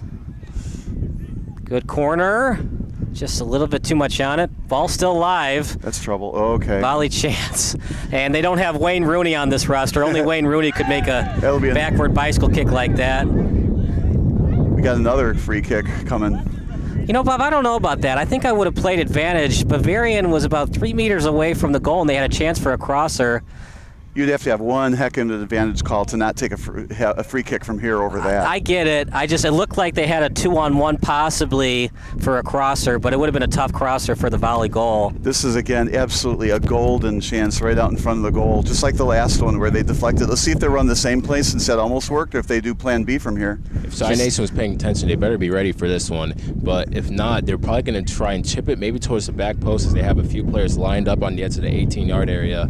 Or maybe they might just go for goal and maybe get an in-swinger. I think if I'm in this spot, I go for the end goal. Just try to crank it around that wall and keep it low. Right-footed kick, very wide and high. Boy, sage advice, keep it low. Wide and high. Yeah, Devin Egghai, he's got too much size for a free kick to go top shelf. The only time I want to see a top shelf 25 meters when the ball is still in play, not off a free kick, but just regular soccer. Off a free kick like that, I'd rather him go low, see if he can get a rebound opportunity. Yeah, I like the shot attempt, the aggressiveness behind it, but you got to get it on net. Yeah, if you're going to go top shelf, it's got to be either off the crossbar or off Devin Egghai's gloves. And the Mexican goalkeeper showing why he's quite possibly the best in the UPSL North Midwest. But don't forget about Rowe. He's been phenomenal today as well. Yeah, now this makes me want to get a nice competitive shootout between these two goalies. They're both excellent. Let's just have, if it's 0-0 after 90 minutes, both goalies. It's a one-on-one PK. Nobody else can score. The goalies have to kick as well. So the goalie is automatically the MVP of the game. They get the shutout, and they get the game-winning goal. Now there would be a rule change. See if your goalies can shoot the ball. So we're past 45 minutes, and they will stop it at 46. Yeah, 1 minute of extra time. The sideline judge here. The fourth referee said. And that'll do it for the first half. So it's 0-0. Will we get a winner in regulation? We'll find out in 20 minutes from now. Meanwhile, let's go to break. It's SBS, a broadcasting network for everyone.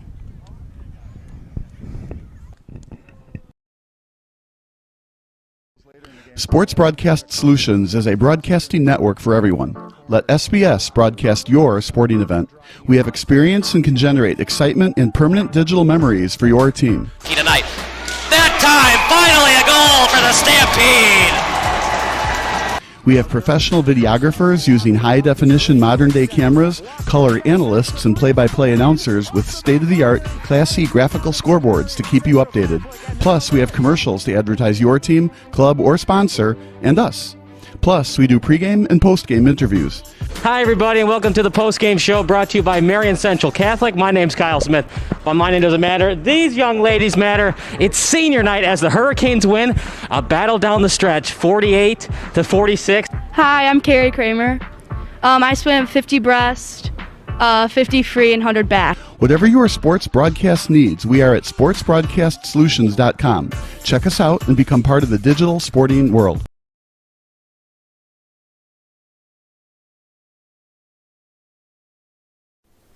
Sports Broadcast Solutions is a broadcasting network for everyone.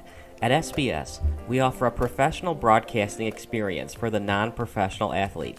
Just like the pros, we offer everything for you. Play-by-play commentary. A no-hitter at Kane County Stadium. 15 strikeouts, 1 walk, 1 error, and that's it. Color commentary, highlight reels, recruiting videos, and much, much more.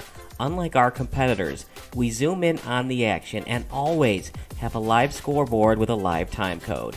If you're ready to have your next sporting event feel like CBS Sports, then make sure to call Sports Broadcast Solutions today. Our phone number is 330-957-7653, or you can go online to sportsbroadcastsolutions.com. SBS, a broadcasting network for everyone. Sports Broadcast Solutions is a broadcasting network for everyone. Instead of spending hundreds or thousands with all these college recruiting sites, let us put together your college highlight reel. For just a fraction of your potential college scholarship and significantly less than these recruiting services, we got this. In addition, we put together highlight reels for teams, including high school, your club team, or travel team. My teammate gave me a great pass, and I just took it. The other team slashed me, took the opportunity, saw where the goalie was weak, and I just shot it there. Solon, O'Connor, and Marsh back on defense. And Marsh gets a blowout. We got a breakaway, a 2-on-0. A shot, and a goal! So 3-3. The power play was officially over. Whatever your sports broadcast needs, check us out at sportsbroadcastsolutions.com. Check us out and become part of the digital world.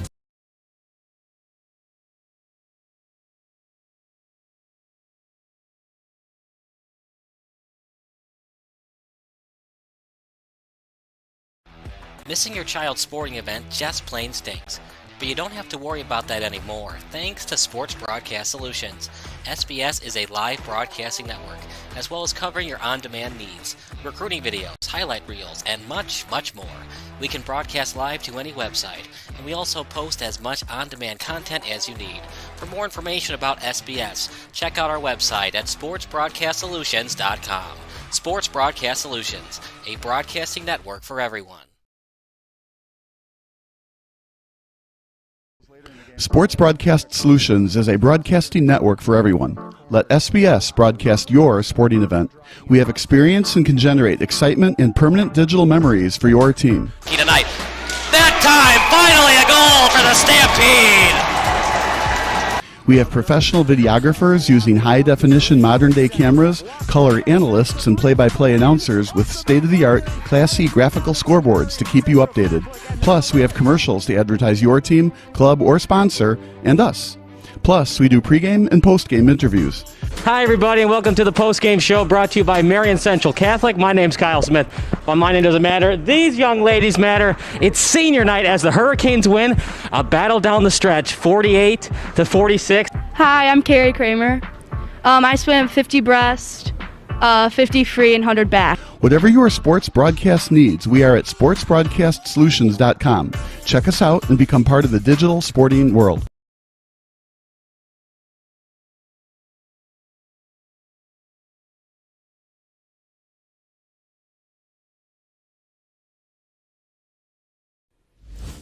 Sports Broadcast Solutions is a broadcasting network for everyone. We broadcast sporting events for people of all ages, including adult leagues, high school leagues, and kids. Complete with professional-looking graphics, broadcasters, color analysis, and commercials. We do pre- and post-game interviews with the players. In addition, Sports Broadcast Solutions does highlight films, including college recruiting reels, highlight films you'd see on sports news programs, and just simply highlight films for fun. Sports Broadcast Solutions also provides raw footage and live streams if you'd like. Subscribe to us and listen to our professional talk videos about relevant topics in the pro and college ranks. Whatever your sports broadcast needs, contact us at sportsbroadcastsolutions.com and become part of the digital world.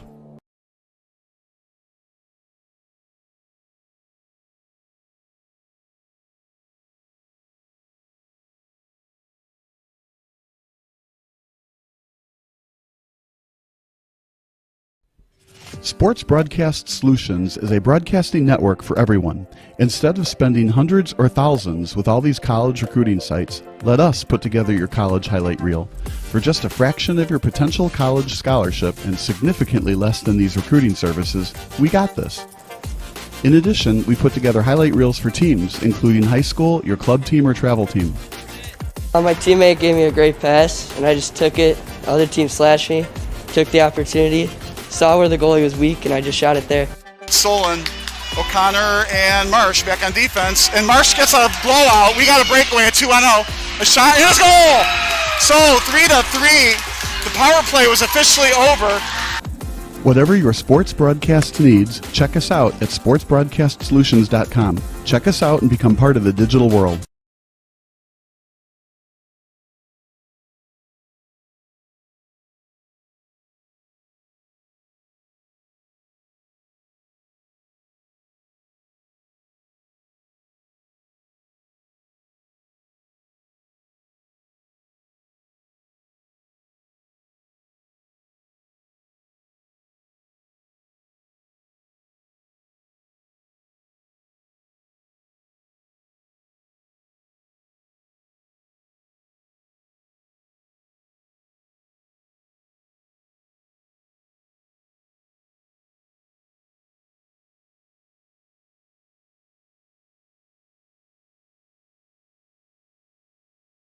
You can utilize Facebook Livestream and Instagram Live on our channel as well. Options include commercials from your sponsors, professional scoreboard graphics are still available, and of course, yes, pre- and post-game interviews are available as an option if you want. We've been working really hard this whole summer and stuff. Whatever your sports broadcast needs, we are at sportsbroadcastsolutions.com. Check us out and become part of the digital sporting world. This is Sports Broadcast Solutions, a broadcasting network for everyone. Check us out at sportsbroadcastsolutions.com and become part of the digital sporting world.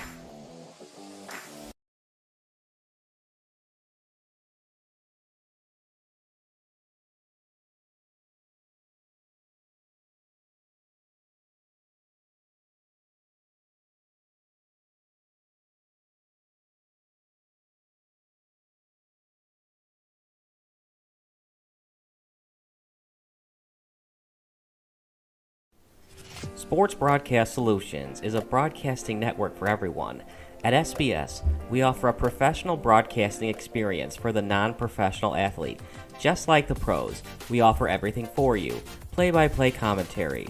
A no-hitter at Kane County Stadium. 15 strikeouts, 1 walk, 1 error, and that's it. Color commentary, highlight reels, recruiting videos, and much, much more. Unlike our competitors, we zoom in on the action and always have a live scoreboard with a live time code. If you're ready to have your next sporting event feel like CBS Sports, then make sure to call Sports Broadcast Solutions today. Our phone number is 330-957-7653, or you can go online to sportsbroadcastsolutions.com. SBS, a broadcasting network for everyone.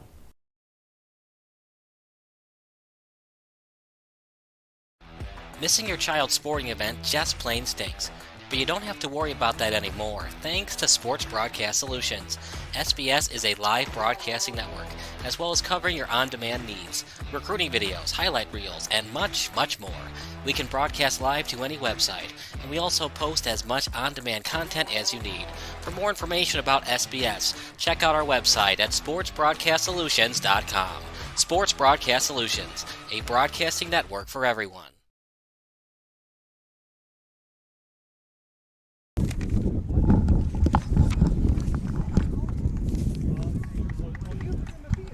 Second half of action about to start. Kyle Smith alongside Marcel Francis and Bob Vilsaway on a beautiful day for soccer at Ackerman Park in Glen Ellen. We'll reset the timer as we speak. Bob, it was a fun half. Chi Nation had their opportunities, but they just couldn't get it done in that first half of action. Well, they led. This is courtesy of Danny, our statistician over there, said that they had 5 corner shots and Bavarian had 2, so that's the first place you want to start. And then I guess they had, 5 kicks 3 of them were on goal, so 3 were saves, but 5 shots on goal. And then Bavarian only had 2 shots on goal, and both saves were made. So, all the stats that we're keeping at least points towards Chicago Nation. They having the better game, and of course, like that chess clock I keep referring to, clearly a time of possession has been with Chicago Nation. Now maybe perhaps changing sides and changing wind, and Bavarian figuring each other out. Bavarian has some real good ball handlers on that team. Yeah, number 19 especially being one of them. He made the biggest impact for Bavarian, especially at the end of that second half, creating a few chances off those corner kicks. But we're going to see what Chicago Nation can do off these counterattack opportunities here, and hopefully keep the offensive pressure going like they did in the first half. And honestly, see what Bavarian has done with changes in the second half as well. Looks like they have the same team coming out here as they did in the first half, and maybe they're changing some things tactically within their lineup.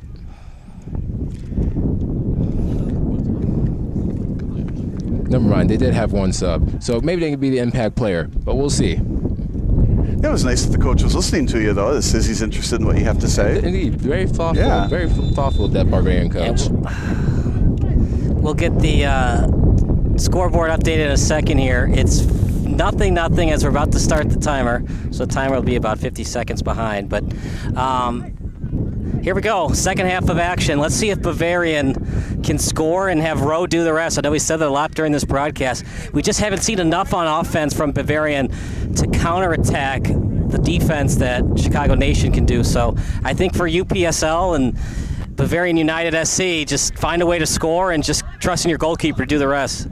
All right, here's that pass coming out to number 19. We got to get his name if you get a chance. But number 19 on Bavarian has just been a kind of a, I don't want to say one-man wrecking crew, but definitely the player to watch in the second half. Now Chicago Nation with the ball again adding to their possession time. A missed slide tackle, a nice little fight for the ball, and Chicago Nation maintains ball. That's at number 1 that we like a lot. Yeah, that outside back, very skillful. Isaac Sutton is number 1. Yeah, and number 7 is the player of the game. That one time I can never pronounce his name. Sorry. That would be the players to watch for Chicago Nation. And the far side from us. I think for Chi Nation, too, they definitely don't want this game to go to PKs. Anytime it goes to overtime, golden goal, or PKs, this is big. This is a free kick. It's basically a pseudo corner as Isaac Sutton goes down to the pitch a lot. And, Bob, he is not 100%. Do you think that Garrett Hayward and the coaching staff for Chi Nation is going to have to make a sub soon because this is the second time he's gone to the pitch and slow to get up? Yeah, if I'm the coach, I take him out under one condition. He wants to come out. Other than that, he stays in. Well, a player never is going to want to come out. Then he stays in. Yeah, I mean, definitely he's been the impact player, best player for Chi Nation You know, so I used far. to have that mentality, and then I found out one of the reasons Grant Hill had injury problems is because he played through an ankle injury with the Pistons during the playoffs. And I actually forgot about that. I thought it was just bad luck. I mean, most of it was, but also he was playing through an injury that he should have been playing through. Well, and this free kick is just like 2 feet outside the goalie box. So if that had been tackled, 2 feet the other direction, this could be a penalty kick. But what an awesome scoring opportunity. Deflected, didn't see whose head it went off of. Looks corner kick, another corner. Yeah, it was definitely off blue. Both teams were wearing blue until 5 minutes before the game started. Then Chi Nation wisely switched to white. But here we go again, a corner. I'd like to see a little bit more floating action on that ball. A lot of these crossers have been too hard off the foot, and it's been hard to head into the back of the net. Yeah, no argument with that, other than I think the wind takes the ball that goes higher. Yeah, you're getting some wind resistance, as does the Revich on the corner, and that's headed out by Bavarian. Every time that Chi Nation has an opportunity, Bob, Bavarian's doing a good job of clearing it. Well, and this is why I just realized they had all 10 people, including the goal, or plus the goalie, in back on defense. They had no strikers, so they were hedging their bet to make sure everybody was on defense on that. And look, if you feel confident in your goal scorers that if it goes to PKs you can beat Chi Nation, then why not be a little conservative? Now, exactly. I mean, exactly right. But remember, during the year, Bavarian actually scored more goals than Chi Nation. So True. They've got electric offense too. Now, you don't always play the same teams because of rainouts and forfeits. So I'm not going to say that the 10 goals they score is a tainted stat. All I'm saying is you don't always play the same number of teams. And the same thing goes for professional sports, too. The White Sox won the division last year, but they did play the Royals 19 times, and they played the Tigers 18 times. Well, in this case, I think both teams played 10 games, but it's not an even schedule, like you said. Yeah. So, yeah. But the one time they did play, Chicago Nation did win 2-0. And you could play United Serbian, but their 3 best players are on a work trip or something, right? Because this is a different league where you're not paid to play. You have to pay to play, so you're not always going to go off against each team's best players. Wouldn't that be something if Major League Soccer was like that? Today's striker cannot attend the game because he has a work conflict. He's waitering tables somewhere. Yep. If you'd like to meet him, he'll sign autographs at the local Burger King where he works. I feel like it was like that, Kyle, a little bit back in the day, but the game's, progressed and gotten so popular here in the United States. Yeah. And it's definitely becoming popular, and it's on that wave right now. Especially with the U.S. national team doing well in national tournaments and the international tournaments in the recent years. Believe it or not, this was back in the 50s. You're too young for this, Marcel, but I'm too young for that. This is the 50s. And my dad, now this was back before free agency, as Chi Nation tried to clear it. Your dad is too young for that. Can you let me tell the story? Okay, before I was rudely interrupted by my 2 color commentators. Several times. Before free agency, my grandfather used to sell insurance with Dick Donovan of the White Sox. That was his non-fall and summer job. He would sell insurance. Like, you weren't paid enough as a Major League Baseball player to just play baseball. There wasn't like crazy weight training sessions, and you weren't making $10 million a year. I mean, it's going to get to a point where somebody's going to make $50 million a year in Major League Baseball. Centering pass, and Chi Nation's there. But again, some extended pressure from Bavarian here, which is kind of encouraging for them. Yeah, I think you're going to see that, Bob. I think you're going to see Bavarian. They're going to go on the attack quick and then get back on defense. They're going to show Chi Nation some different looks and just find a way to score. All they got to do is score one because they got that guy in row that might not give up any. Yeah, but scoring that one is not going to be an easy chore. No, it's not. And then you have to make sure, do you have enough men on defense so there's no odd man breaks? Well, and Bavarian's been doing that, like on those corners. It's last time they put everybody back. Ill-advised pass, but yeah, Dusarevic able to handle it. Centered it. I don't think I would have done that. In the meantime, some quick passes from Bavarian, which is what we talked about, so Bob, finally went awry. What's your standpoint of if you got beat on the play, do you mind kicking it out of bounds and giving up a possession, or would you rather try to get the steal, get the possession, and try to pass it back to a teammate to remain in possession You're of the always ball? taught to kick the ball out of bounds, spoil it, bring back more defenders. Because even if you get back and you make a great run back to get back on defense, the rest of your team is still upfield. So you're taught to kick it out of bounds. I think that's what both teams have to consider. If they're beat on the play and the ball's close to the sideline, do they go after it? Do they try to kick it out of bounds and get back on D? It's, the strategy, the chess game comes into play for both teams. Yeah, I wish I had the roster in my hand. 19 has done a good job to play all the way offensively and all the way back on defensively on his team's left side. And number 14 on defense for Bavarian has made just consistent number of headers on defense to keep the ball away from the net.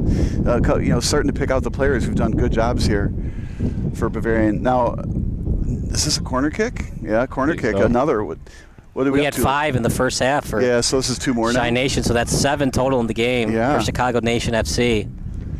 Nicely cleared out. This is going to be a throw-in from the side. Possibly an underrated aspect of corner kicks is you force a defender to head it, and trust me, it doesn't feel good when that is off your head. And when you've done that 7 times in the game, I'm not going to say it creates more pressure on the defense and they start to feel that later in the game, but it's it's an added factor. How many times you've had to head the ball out of pressure? Here we go again. This time it's off white, so a goal kick. But it was a good attempt at putting somebody on the ball on a throw-in from the side. It's hard to throw the ball away from the side into the center of the goal. Marcel, we've talked about you want that 45 to 90 degree shot. Now, is there a chance you could score on a 30-degree shot? You know how you fake the corner and then you pass it, you get that 30-degree angle to the net for a one-timer? Oh yeah, on that near post shot, it's definitely difficult, but it can be done. I've seen it done, Kyle. You're seeing a lot of pace on that ball. It's probably going to have to go through the goalkeeper's hands, but it's a nice goal to get if you can get it. I've been thinking that Bavarian and Chi Nation could consider doing that on those corner kicks instead of the straight crosser. You kick it out and you try to get a 30-degree one-timer on net and see if it goes through. Possibly. I mean, in a game like this that's been quite stalemated defensively from both teams, yet showing some offensive promise, it's probably going to take a degree of individual excellence from one of these players here, either for Bavarian or Chi Nation. Hey, you get to play it, Marcel. Possibly. Just going to tap it right there for the guys. But to possibly, break the deadlock and create separation amongst the lead. That was a nice pass to Chi Nation, throwing it in from out of bounds. You still got your skills. Thank you, Bob. I'd like to think I still got it every now and then. Right. Probably don't have it on video, unfortunately. Gahiasi will play it to Klabjan, who played his soccer at the University of Wisconsin. Gahiasi, number 3, he was on the original Chicago Nation FC team when they were known as the Mystery Men. You ever seen that movie, Bob? I have not seen that movie. It's not very good. Marcel, have you ever seen Mystery Men? I have not either. Yeah, you're not missing much. Anytime that Ben Stiller's in a movie, except for Dodgeball, it's usually pretty bad. Oh, I don't know. I kind of like the movies he's been making. They've one good movie he's made besides Dodgeball. Exactly. Doesn't he have that new series out on Apple TV called Severance? The fact that I don't know about Severance is not a good sign. Yeah, that's true. Good point. But nonetheless. Well, he was also in those movies with all the critters in that museum, right? Yeah, that was. What was that called? Night at the Museum. Night at the Museum. Yeah, I think that was good. Yeah, because Robin Williams was in it. It had nothing to do with Ben Stiller. Yikes. There's if you guys have time, go on YouTube. There's a really funny skit from Family Guy how terrible Ben Stiller's movies are. Oh my God, Seth MacFarlane just nails it, nails that bit. Poor Ben Stiller. They're not good movies, though. Yeah. I'd say overrated. Look, Keanu Reeves is a pretty cool guy, but he is not a good actor. Who? Keanu Reeves? Yeah. Oh, no, he kills it in John Wick. Come on now. Literally, but the also acting or the figuratively. action scenes? Those are two completely different components of a movie. Isn't the action scenes a part of the acting, though? Like, Bruce Willis is a good actor and a good action hero actor when he tried. I can't say the same for Keanu Reeves in The Matrix. Cool action scenes, but the acting is C+ to C- in my opinion. I feel like the roles are like forged to be in Keanu Reeves' favor during those roles, like in The Matrix and John Wick. Like, the role's really for him to, I feel like, just to be himself. So, I mean, he doesn't really have to act, right? It's kind of like that all the time. Bill and Ted's Awesome Adventure is pretty great, I have to admit. That's one. It's kicked out. That's a good one. Centered again and booted out again. That's like a Major League pop-up. Yeah. This could be trouble. Sent down the far right side. I mean, you got to try that, right? Even though there's two defenders, he somehow got into the play. He's got some speed on the far side, number 15. And now it's going out of bounds. It's going to be goal kick. Yep. It was great hustle. Really an interesting opportunity. Kind of 1-on-2. Yeah, you got to try new things, and it's blown dead by the sir. We got to be careful of trying new things. It's tied late in the second half. I don't think I would try new things. Well, I think I would play what got me here. I think for Bavarian, they can do that because they have enough players on defense that they're not going to get beat on an odd man rush.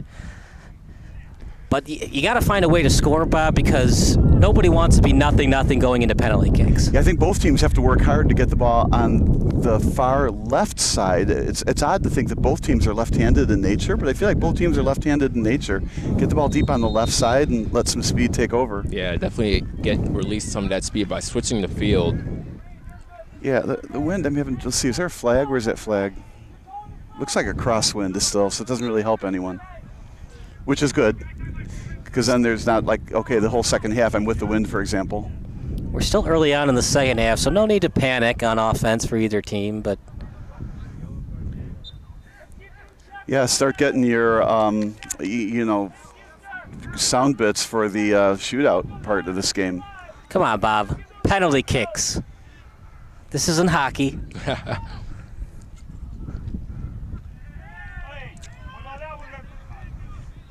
Lead pass, but he tried to split three defenders, and unless you're Wayne Rooney, not going to happen. Still have possession, though. Fakes the shot. Bavarians had a much better second half. Getting his service here. Do you think Shy Nation should consider a substitution soon? Well, I don't know. Right now, this looks like a pretty good counter the other direction. Capitano's trying to split through the D, but the opposing number 7 there to greet him, and he gets it back to his goalkeeper. I think if I were the goalie, Rowe, I would have come out sooner on that, and then the defender had the ball between him and Chicago Nation. The ball would have rolled to the goalie. Then the goalie went back toward the net. As a result, Chicago Nation's ball again. Well, do you think they should do a sub, Shy Nation? They look a little sluggish, obviously tired. It's hot out. Yeah, see, I don't know, because I don't know who they would bring in and who they would take out. I think I'd be tempted to keep my starting lineup in. They have 11 subs. Yeah. So the subs are there if they need them. And they've got fresh legs. We had Martin O'Toole in the pregame show. Yeah, it just don't know that the subs are better than the starters. Yeah, unfortunately, I don't know. Marcel, I can't say that these guys are running out of wind. Would you rather have a guy coming off the bench 100% who's not as talented, or a guy who's winded at 75%? That's a good question, Kyle. For me, it's all about what that player is, what that player's attributes is to make a difference on the game. So you're going to change the formation to release more of your outside forwards, and you have a player who play on your bench in that position. It might be better to put in that player who's 100% because they're in a position that's in their wheelhouse and they're more likely to make an impact. But if you're playing with a player at 75% and they haven't had too much impact on the game so far, sometimes you just need some fresh legs to change the dynamic. Yeah, we saw that late in Landon Donovan's career. He'd come off the bench, and literally his only job was to score goals because he was in his late 30s coming off the bench. That's Landon Donovan, though. I mean, are you really seeing players here going 75%? I don't see it yet. I don't like what I've seen from Chicago Nation to start off this half. And look, you give up a goal with Rowe between the pipes. That's it. You give up a goal, you're going home. Yeah, then you put a less talented player on the field. I don't think I'd go there. But he might give you more cardio, more speed because he's fresh. That's the gamble. Yep. Possibly more effort as well, which is not to be underrated. That was a call that probably didn't need to be made. You know, I hate to make the analogy to basketball, but sometimes the 76ers have been put in a bad spot because Embiid has to play every minute of every game. They don't have anybody else in the front court to go to. Is Shy Nation kind of in that same spot? They don't have anybody else they trust to bring in a spot like this. Yeah. That one goes straight through. There. Yeah, I think the far post would have been a better shot than the near post, especially with the right foot from this side. I don't know if I agree with that. I guess what they were trying to do is try to get a misdirection own goal against Shy Nation, but... A misdirection own goal from 40 yards out, that was their strategy on that free kick? Try to get it on net. Anything can happen, obviously. I would have just done a pass back to the midfield and reset, but... Yeah. That was going to be a clash here. Oh, okay, luckily not. Here we go. Speed. It wasn't really a mistake. I just kind of question it a little bit.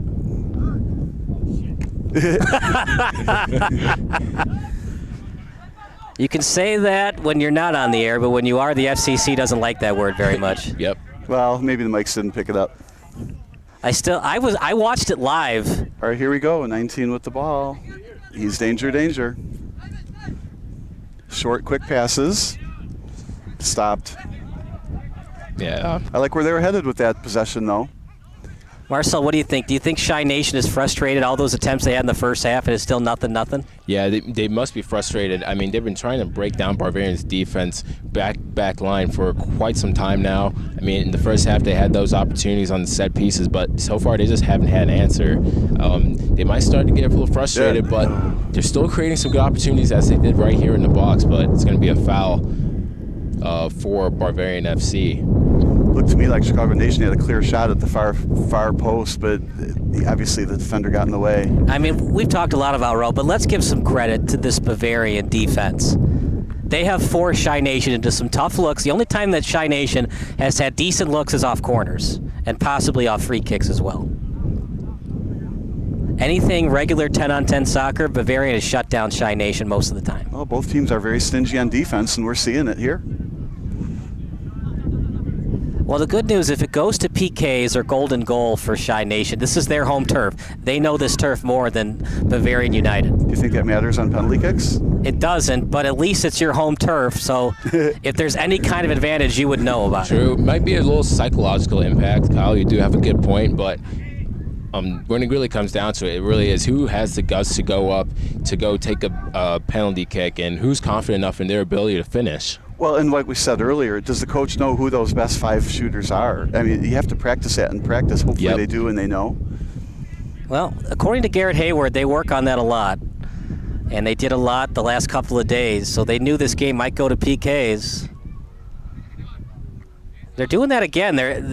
These 50-meter shots or crossers. Well, it's maintaining possession, too, which I'm a little surprised. Well, they lucked out on that. I mean, it went out of bounds. But Bavarian has done a great job with ball possession this second half. They really did figure out what they needed to do different at halftime, and they're executing that. Yeah, I feel like in the first half, the roles were a little bit reversed, right? In pregame, we were talking to Coach Greg Hayward. He said his team for the Shy Nation, they're going to sit back and let Bavarian come to them on their attacks, and then they would counter. However, it was a bit of the opposite in the first half, as Shy Nation was really all over Bavarians on their set pieces. But now we're kind of seeing the roles reversed here in the second half, with Bavarian taking the charge to Shy Nation and their defense and driving at them, as we see here with number 19. Great tackle, though, as well by that center back. Good thing he had the ball first. Yes, indeed. That was in the box in the corner. We talked a lot about 19. That's Braden Andrick and his brother Logan at the forward spots tonight. Look at that deke. Great skill. Shy Nation with a chance. A shot. Oh, just wide. Oh, they're going to want that one back. I think that was well played by Rowe, though. It was either going to go off the post and in or go wide. It was well played by Rowe. It was a tough shot attempt. I think it went just wide there, Kyle. Nonetheless, great skill there by the winger to get by the defender. Nice little scissors in between the legs to get past the defender with some speed. Just the finish was just a little bit off as it went probably just wide of that right near post, far post. Back to those Andrick boys, though, they are actually offensive players. They're not normally on defense. They started the game on defense, but obviously are now up in the front of the court or the field now. Of the court. They're in the front part of the court and trying to score goals now. Today's Chicago Bulls starting lineup. At the front of the court is the center. Well, Andrick has been moved forward. Actually, they're still relying on him to run the whole field, so they're expecting a lot from him. Your backside of the court player, Lonzo Ball. Right.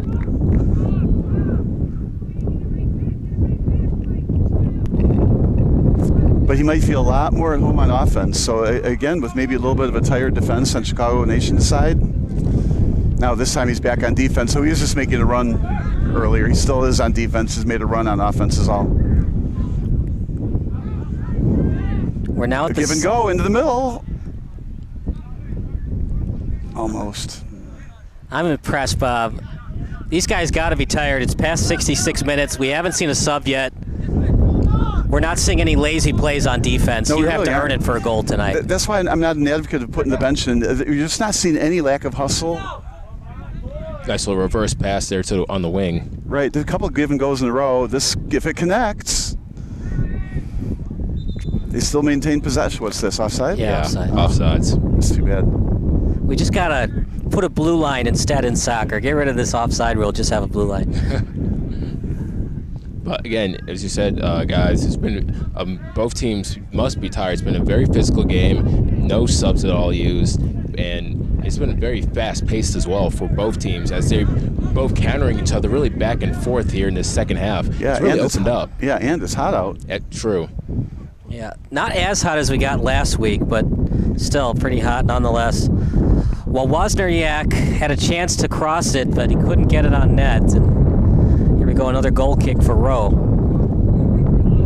I think the only thing this game's missing, obviously, is a little bit of quality in the final third of the field for both teams. We're seeing them get through the midfield with some good passing, both teams, and creating some nice set pieces and also chances with nice through balls. It's just the finishing and really ending the attacking move. Is that what they're missing? And I apologize, his name is actually written Grow on the sheet. So Alex Grows between the pipes for Bavarian. Grow, not Rowe? Yeah, I got Alex Grow. Yeah. Sorry, Alex Grow. Bavarian holding it in the front part of the not court so that the rest of his team can join him on the attack. Row, grow, potato, potato. Offside Wide angle again. kick again, offsides. We have a bad angle to see if indeed it's true. We got to trust the line judges. Definitely offside. I don't mind that though, because what's the worst that can happen? You're offside, you get back on defense anyways. There is something to that. Gamble a little bit. If the risk that maybe the referee doesn't see it, all of a sudden you get an offside goal, it still counts. Yep, you can still get lucky. Right. That's all you need is just one goal because Grove's been brilliant between the pipes. Find any way you can to score. And it's going to get to a point where each team is going to have to consider shooting it from 30 meters or more. Well, to me, that's a turnover. I would try to make a more higher percentage shot. I would too, but if you get in front 30 meters away, you got to have the boot too. You got to have the personnel to get that done. But yeah, I get it. I just think you're closer to penalty kicks then. Yeah, it's going to take something spectacular for a ball or a shot to go in outside of 30 yards, especially with these two keepers in net today. Both of them have been phenomenal. Well, you almost feel like the goal that does get scored is going to be a lucky bounce as opposed to a really skilled play. So therefore you're back to just shoot anything on net and hope, like in hockey. Yeah, just a crash in net philosophy. Just anything on net, see if you can get a rebound or an own goal. Yeah, I don't know. I don't see it. I think it's going to be. I don't know. I'm going to put my money on a well-played set-piece score. How though? From the corner. Well, yeah, you're going to have to get the corner kick. That's the only way that Chi Nation has had opportunities. That's out of bounds. Chicago Nation throw in all the way upfield. You know what you could do is if Bavarian isn't paying attention, you could do a quick throw in and then do a pseudo corner where you cross it from where you're at right there. But, yeah, obviously Bavarian wouldn't have to be paying attention. I was going to say, I think that's a premise that won't exist for the rest of this game. But even if they were, if you got number 5 right next to the sideline, you do a quick throw-in, a small throw-in, and then you do a pseudo corner kick. Bavarian has one forward on this play. The other 9 are all back on defense, almost all of them in the goal. I don't blame them. Just play conservative, play for goal kicks. Right. Tried the bicycle kick, but it was well defended by Bavarian, and Groh gets up there. He's got some size for the position as well. He might be an inch shorter than Devin Eghai, but what he lacks in height, he has the talent to go stride for stride with Devin Eghai between the pipes. Now your left-footed boot. A little bit flat, just barely gets to midfield. And Chicago Nation back at it again. So the possession, the second half of the second half, is going back to Chicago Nation. But stolen. Short, quick passes. I don't know if this is the exact type of strategy that Bavarian wanted to play today, but hey, if you can't beat them in regulation, just play for goal kicks, and you have an equal chance to win as Chi Nation if you got the goal scorers. Yeah, I don't think they're playing for that, though. I mean, again, right now, they're what, last 10 passes in a row connected, short passes. They got the ball on the far end of the court. A chance for Bavarian, a shot. Oh, just wide. It goes past two forwards of Bavarian that could have tapped it in for the goal, and most likely the game winner. And again, those short, quick passes that get the ball upfield. Again, fantastic interplay from Bavarian. Chance in front. Oh, you got to shoot that. Andrick, too timid, finally shoots too late. Yeah, Bob, why do you think he didn't shoot when he had the opportunity? I think because there was a defender in his way, and if he kicks it, just ends up with a corner after that. But boy, it sure looked like a good shot for a one-timer, didn't it? It did. Yep, first-time shot right there. Nonetheless, though, good interplay from Bavarian on the left-hand side here. Nice little give and goes, triangle passes, gang services into the box, just right across the face of goal. But two players just couldn't get a toe on it in the end. Right. And Andrick, too, being a normally a forward, that might have been a shot that's just right in his wheelhouse. Ugh. Well, it's safe to say Chicago Nation dodged a big-time bullet. Yeah, definitely did. From a howitzer. Now, that, if anything scares him into playing a little tougher, that might do it. Now, the heart of a champion just got challenged there.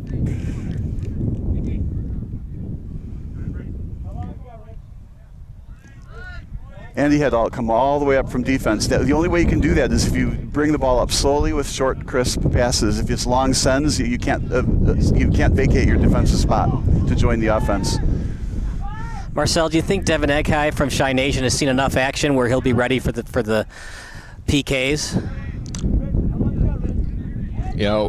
I think he has seen a lot on action today. Nonetheless, though, it seems to be one of the impact players. It seems he'll have to be ready for the PKs, I think, the way things are looking, Kyle, with this offensive stalemate we have here so far. I have not seen an overtime game yet of the games we've broadcasted. Of course, in regulation play, regular season play, don't need to play golden goal or PKs. Obviously, we need to have a winner. So we will play PKs or golden goal. And this winner means a lot. You get to go into that 32-team championship bracket, national bracket. I mean, Chi Nation was the runner-up in the fall. Yeah. Of course, a lot of these guys playing amateur ball, you never know what could happen playing on a national stage in a national tournament. This is the highest level of amateur soccer, so you never know who's watching. They could get a chance maybe at that next level. Right. And you got to also believe that soccer in this area is probably stronger than soccer than some of the other regions. Now, I'm saying that based on population and experience. I can't be sure because, who did FC Nation, the Chicago Nation, lose to last year? Obviously not somebody for this region. But this is a strong area for soccer. Again, talking to Coach Hayward in the pregame, he said these are two of arguably the best teams in the entire country at the amateur level. So a good coach would always say that, but I believe. I believe. That's a good point, Bob. That's a good point. Well, it's true. Last year, Chicago Nation, second place. It's never the player's fault. It's always the referee's fault. Well, the good thing about this game, too, is, speaking of referees, we haven't been talking much about the ref, which says he's doing a great job. Yeah, he's doing a fantastic job. Very fair for both sides today. And, of course, it looks like both teams are trying to play the ball and win the game. We're going to get a sub for Bavarian. First one of the game for either team. Yeah, right. First sub we've seen. The referee isn't even used to looking over here. been an easy job for the side ref. Has not had to document a lot of subs. First sub of the game coming in. Oh, corner kick.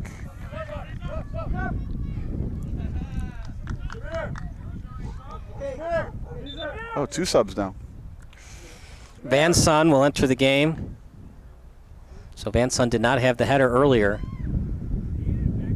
So for Bavarian, we're going to have a sub. Cesar, number 10 in the midfield. It's going to be coming off for Emilio, number 21.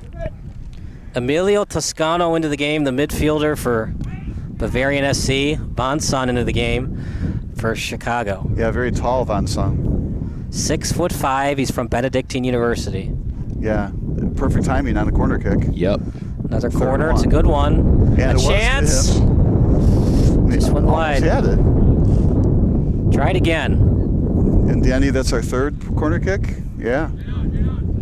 So that's 8 total for Chi Nation. 5 in the first half, 3 in the second. Some nice swift defense there. 5 saves for... Sending it to the man off the bench. Yeah, Groh had 5 saves in the first half. Played on the sideline. Good steal. Klabjan there. Finishing up the intercepted play.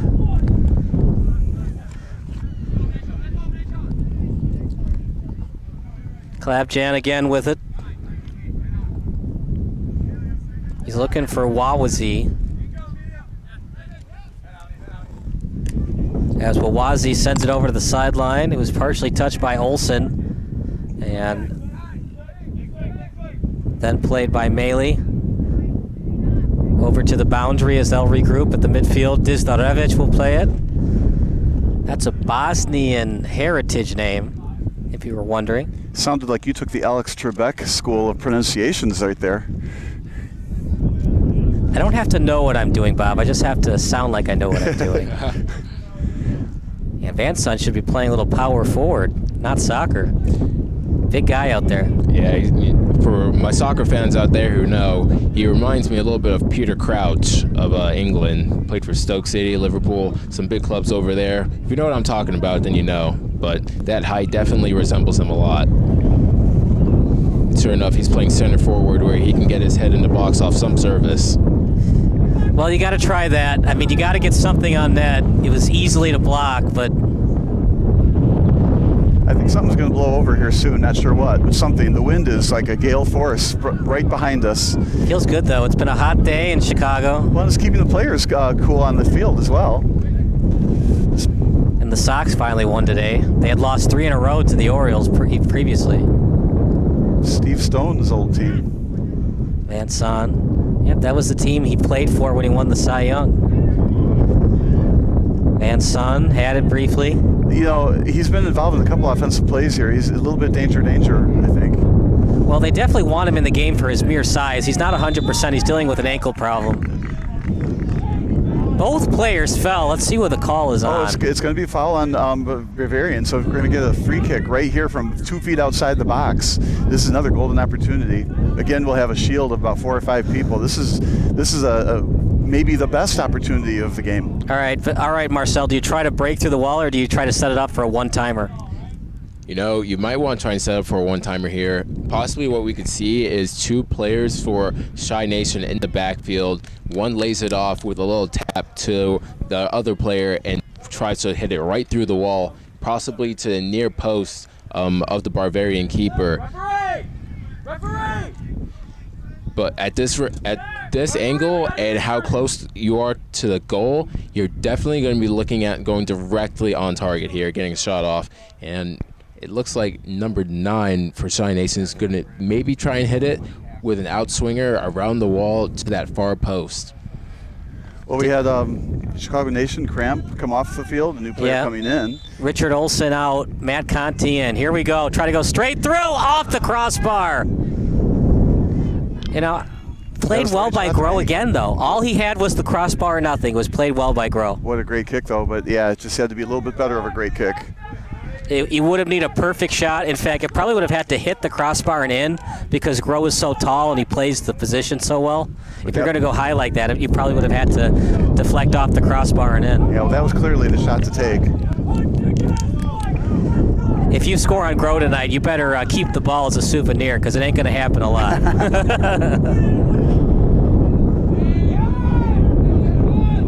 Boy, that was again the play of the game that didn't happen. I know fans that are watching the game. Oh, the crossbar helped him out. But, yeah, for sure. But not really. Like a goalie will know where exactly the crossbar and the post is. So it forces you in a tight shot, tough shot. You know, the glass half full mentality. Oh, it hit off the post. A quarter of the inch the other way, it would have been a goal. Well, a quarter of an inch to the right, and it would have been wide. China Nation's put an incredible amount of pressure on right here. Nice little skill there and from the midfielder. I'm going to say the Bavarian might be getting a little tired because their forwards or midfielders didn't come back to get to that ball. Well, they needed a little help. A little mishandle there like this. Look at that. Oh, nice little nutmeg there. There into the net. Yep. China Nation scores! And the nutmeg from Conti off the bench, the crosser, and the finish. Just who we thought would score at number 1. My goodness, what a move that was. Ankle breaker style. And Bavarian they just can't imagine that they're in this spot right now. Talk about a super sub and an instant impact. Yeah. Conte coming off the bench, great move on the byline with the scissors and put a beautiful ball in the box and delivery for outside back Isaac to make the finish. 1-0 here in the championship game. So we have to give another assist to a cramp on a player. Wow. Yeah, the sub came in with a superb assist. Well, we'll definitely have Conti maybe Grow in the post-game show. What a move by Conti that was. That's the only way you were going to score on Grow tonight. Yeah, I don't know that Grow wanted to be a part of that. I think you better go for Conti. Well, I mean, this game would be 4-0 if not for Grow. He was phenomenal.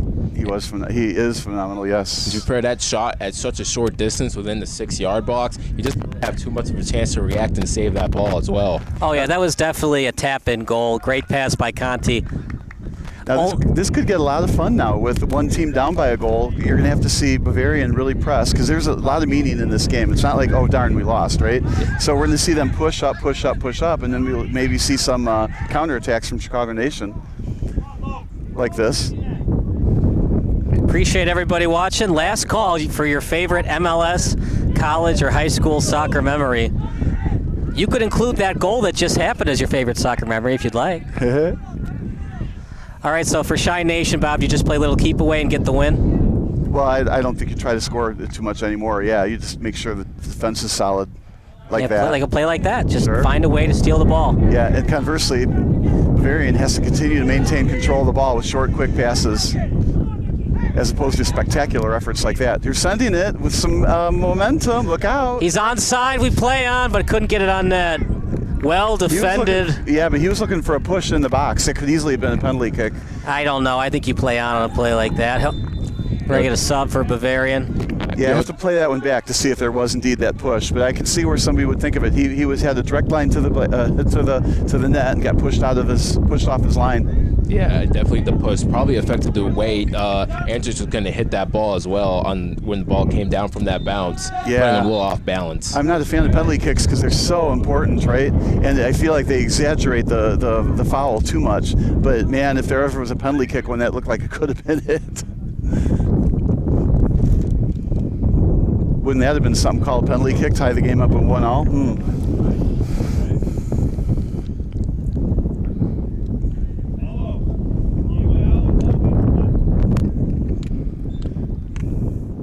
Another sub for Bavarian in the defensive end, 22 for 13.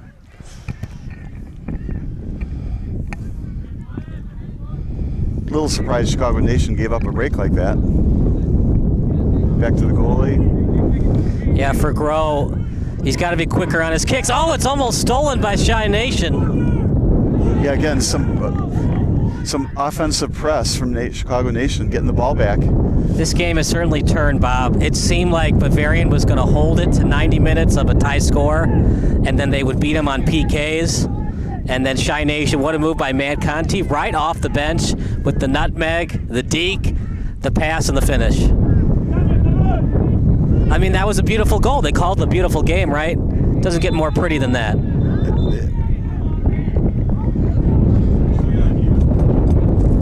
Taylor Pill into the game, number 22. So here's a good chance, a little bit farther away from the goal than you want, and the wind is going to push back the ball a little bit. But if you kick it high enough, we have a kind of a high ball coming into the goal mouth here. There it is. Now we need a header. Nope, out of bounds. Last touch by Bavarian. Yeah. It'll be a goal kick, and it just went to the sideline. I think it's probably sideline, not the corner. Just barely. It's hard to tell from this angle, but it looked to me like it's going to be a Sure looked like it went off blue, too. All right, here's a throw in. Good throw.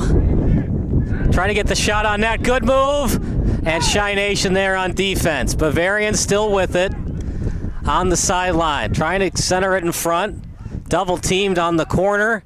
Now sent back in front. Shy Nation clears it. Well, you can feel the intensity growing here. Yeah, it's getting a lot more physical here down the stretch. Sutton sends it over the boundary. Left-footed kick. And you see less defenders on Bavarian over here. They're trying to push to get that goal. It's all out now. There is no tomorrow. You got to win. If you give up a breakaway goal, who cares? Everybody's up now. Trying to get it on net. Instead, shoots it back over to the right. Nice Good lead ball. pass. Can he finish? Oh, no. Coaching staff over here across the ball to Emilio. Thought about it too much, Bob. I understand what he was trying to do. He was trying to stop the ball and then get the shot. At this point, you're 87 minutes into the game. Just get anything on net and see if it goes in. Yeah, I think that's exactly what the coach is saying. I think he just simply took his eye off the ball and the ball scooted out. That's all it was. He was looking to see where to pass it. I stand corrected. I thought he was trying to stop the ball to kick it back to himself to try to get a more velocity on the shot. Yeah, he just took his eye off it, I think. I mean, it's possible, but the cross is what needed to happen. But, of course, you got to make a cross to a player, not just a random cross. Yeah. All right, Marcel, if you're Shy Nation, do you just kick the ball out of bounds and waste time? I think there's still a little bit too much time left on the clock, I believe, Kyle. I believe if we have over 3 minutes left, which I believe we do, you're not trying to do that. Just try and boom the ball upfield. You still have to do a good enough job of playing defense and keeping possession and keeping the ball out possession of Bavarian. Kicked over the right. Bavarian, the number 2 seed, in danger of going home early. Devin Egghigh with a great catch. The Mexican goalkeeper, what a player he is. He's played in the first, second, and third tiers of the Mexican leagues. And we have an injury on the pitch. You hate to see it. Malay, slow to get up. And you know, Bob, do you think things change when they put Van Son into the game? You got a 6'5" guy in. Maybe the defensive alignment had to change for Bavarian, and Shy Nation saw something that they could exploit. Well, what I can say is he put extreme pressure on the goalie on a couple of offensive possessions. He's played very well on the field the few minutes he's had. And that's about when the momentum seemed to change, too, when he got on the field. And this might Conti got the assist. But. And I think today pretty much defines soccer as a game where if you can't get shots on net, no matter how good your goalie is, you're just begging to be beaten. They just didn't get enough shots on net, did Bavarian United. 3 minutes of extra time, so we'll play till the 93rd minute. So Bavarian's got 3 minutes, essentially, to get this last tying goal. For Bavarian, you need to boot the ball up, and if you're Shy Nation, you need to boot the ball out. Right. But I still think Bavarian, you're correct, they got to boot the ball up, but I still think the short passes, you got to get the control. You can't just expect a long header to work. Right. Berezine will enter the game. He's a center midfielder. Very true what you were saying as well, Bob. It's about the opportunity that you make, the quality of shot you make to get a cleared shot on target. Right. Yeah, I don't think you can tie a game, especially one like this with just a lucky shot with 3 minutes to go. It's got to be a well-played, executed pass to the middle and nobody's in the way kind of a shot. Notice that all of Shy Nation's defenders are in the middle. Right. And there's only one defender back for Bavarian. Now this will get sent. Exactly what you want to do. Don't play around with it, just get it out. I think at this point, too, the goalie should become part of the offense, too. Yeah, definitely. If they get by chance convert a corner kick, get a corner kick going, the goalkeeper will definitely come up. Yeah, I'd say do it sooner, but you're right. They'll wait till then if it happens. Out to the corner. Oh, just missed the head. The bicycle. Just wide. Kind of limping on that afterwards. Yeah, Andrew definitely had to extend for that half bicycle, that half volley shot there. Towards the ball, just a little bit too on top of his foot. Over the bar. That's why you got to do the Wayne Rooney. You got to get to the turf and then bicycle it, right? Got to hop up, get in the air. Air Rooney. Isn't Ronaldo good at that too? The bicycle? Yeah, he's really good at those as well. A little old for that now, but you know, he still has it in him. Messi and Ronaldo. They're getting a little too old for the game of soccer. Isn't Pele in his 60s now? I think 80s now. He's in his 80s. Yeah, wow. yeah, definitely. Now I feel old. Yeah, Landon Donovan, I think he's like 45 now. He's at least in his early 40s. Well, here, if Chicago Nation keeps the pressure on and Bavarian can't bring the ball upfield, that's another good way to end the game with no more shots on goal. Here, they kept the pressure on and sent it forward. It just shows you, Bob, you got to be ready coming off the bench. And Matt Conti was. Cramping up here. Injury on the pitch. Bavarian wants a stoppage. Cramp.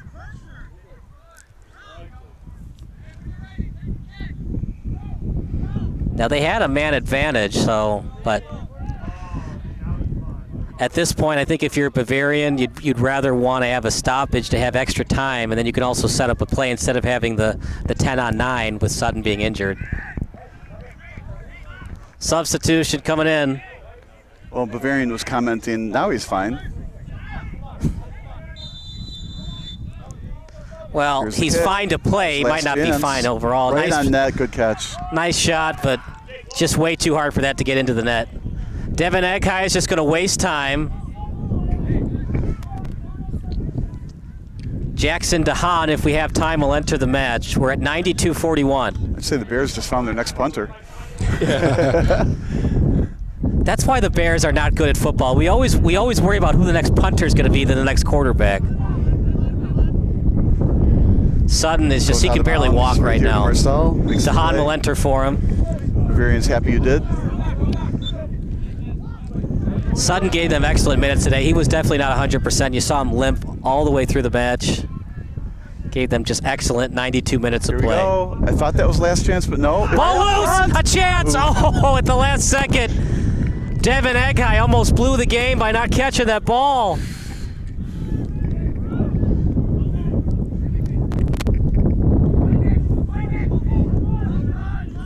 That's what makes soccer different from hockey. If that was hockey, you have a stick on the ice, you can easier chance to get that puck. Well, it's harder to get a leg on a ball like that. While it was happening, I was thinking, well, he's got that ball, he caught it. But, you know, if you thought it could be a deflection, you would have been standing right there. But the goalie, that goalie never drops him.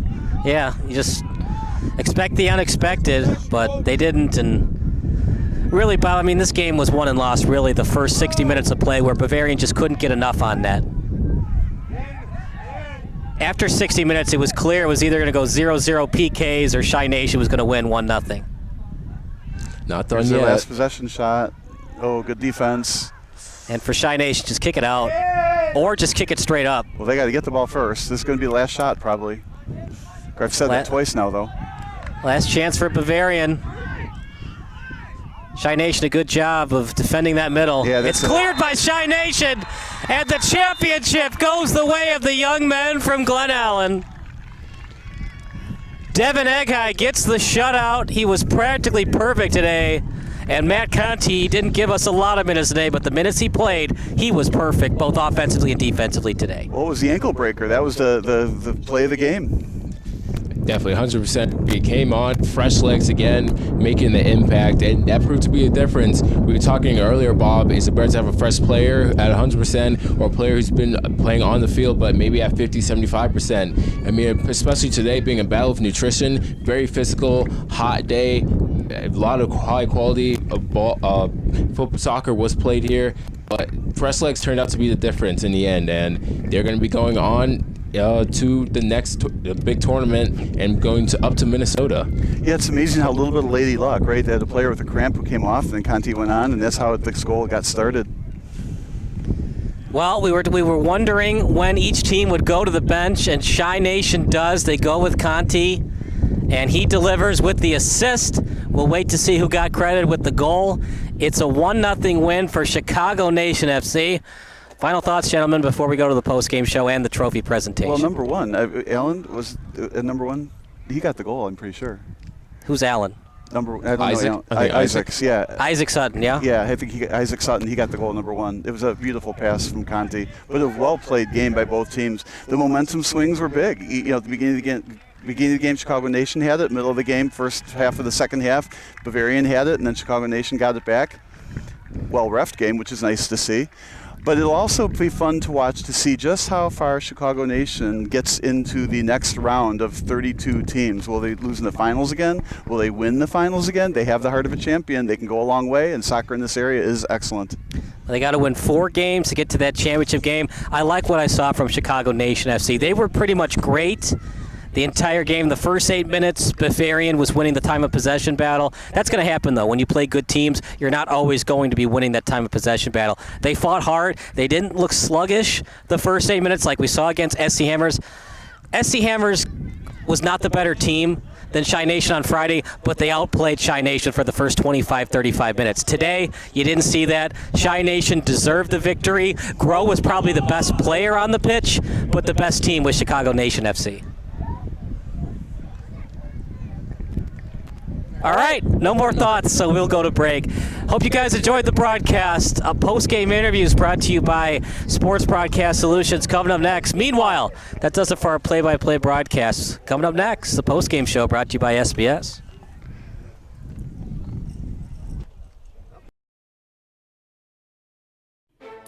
Sports Broadcast Solutions is a broadcasting network for everyone. For those of you that just want raw footage of your sporting event, but no play-by-play or color commentary, you just need us to live stream video from the event over the internet. We will live stream your event on YouTube on our Sports Broadcast Solutions channel. In addition, we also have a dedicated channel on YouTube for live streaming at SBS Livestream. And if you need multiple channels, we can utilize Facebook Livestream and Instagram Live on our channel as well. Options include commercials from your sponsors, professional scoreboard graphics are still available, and of course, yes, pre- and post-game interviews are available as an option if you want. We've been working really hard this whole summer and stuff. Whatever your sports broadcast needs, we are at sportsbroadcastsolutions.com. Check us out and become part of the digital sporting world.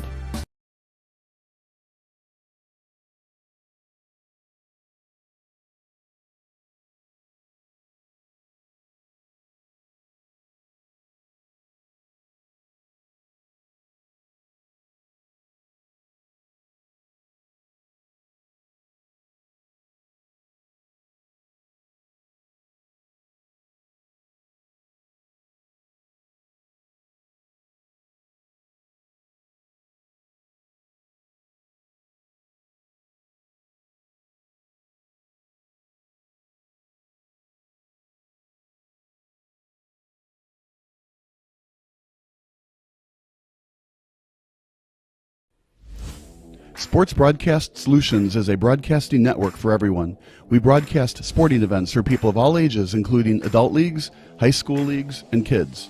Complete with professional-looking graphics, broadcasters, color analysis, and commercials. We do pre- and post-game interviews with the players. In addition, Sports Broadcast Solutions does highlight films, including college recruiting reels, highlight films you'd see on sports news programs, and just simply highlight films for fun. Sports Broadcast Solutions also provides raw footage and live streams if you'd like. Subscribe to us and listen to our professional talk videos about relevant topics in the pro and college ranks. Whatever your sports broadcast needs, contact us at sportsbroadcastsolutions.com and become part of the digital world.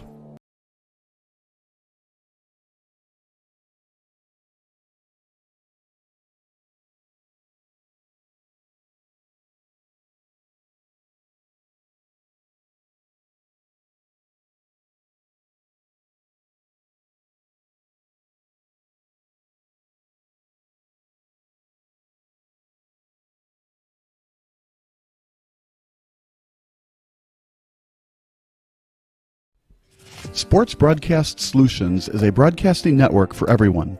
Instead of spending hundreds or thousands with all these college recruiting sites, let us put together your college highlight reel. For just a fraction of your potential college scholarship and significantly less than these recruiting services, we got this.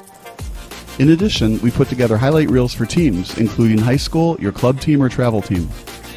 My teammate gave me a great pass, and I just took it. The other team slashed me, took the opportunity, saw where the goalie was weak, and I just shot it there. Stolen.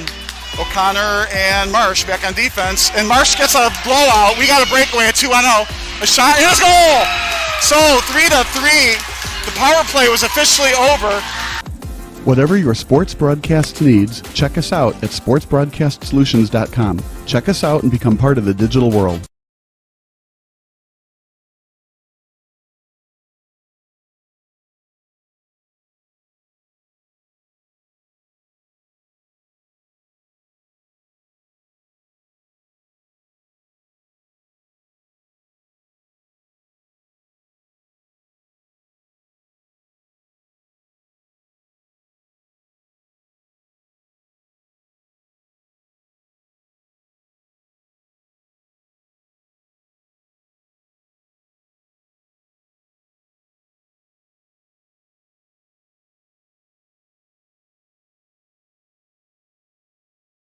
This is Sports Broadcast Solutions, a broadcasting network for everyone. Check us out at sportsbroadcastsolutions.com and become part of the digital sporting world.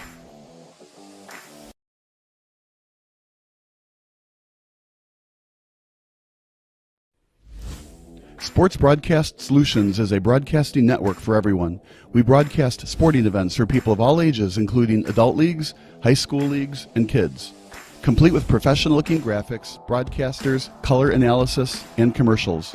We do pre- and post-game interviews with the players. In addition, Sports Broadcast Solutions does highlight films, including college recruiting reels, highlight films you'd see on sports news programs, and just simply... Sports Broadcast Solutions is a broadcasting network for everyone. We broadcast sporting events for people of all ages, including adult leagues, high school leagues, and kids. Complete with professional-looking graphics, broadcasters, color analysis, and commercials. We do pre- and post-game interviews with the players. In addition, Sports Broadcast Solutions does highlight films, including college recruiting reels, highlight films Welcome to the post-game show brought to you by SBS. I'm Kyle Smith, but my name doesn't matter. This young man matters. Matt Conti, he had the game-winning goal because it was an own goal, so it goes to Matt Conti, not Isaac Sutton, who was closest to the play. He didn't touch it. United. And wins for the Midwestern North Division 1-0. Matt, you get the game-winning goal. You sure look good coming off the bench. Yeah, no, I mean, this entire season.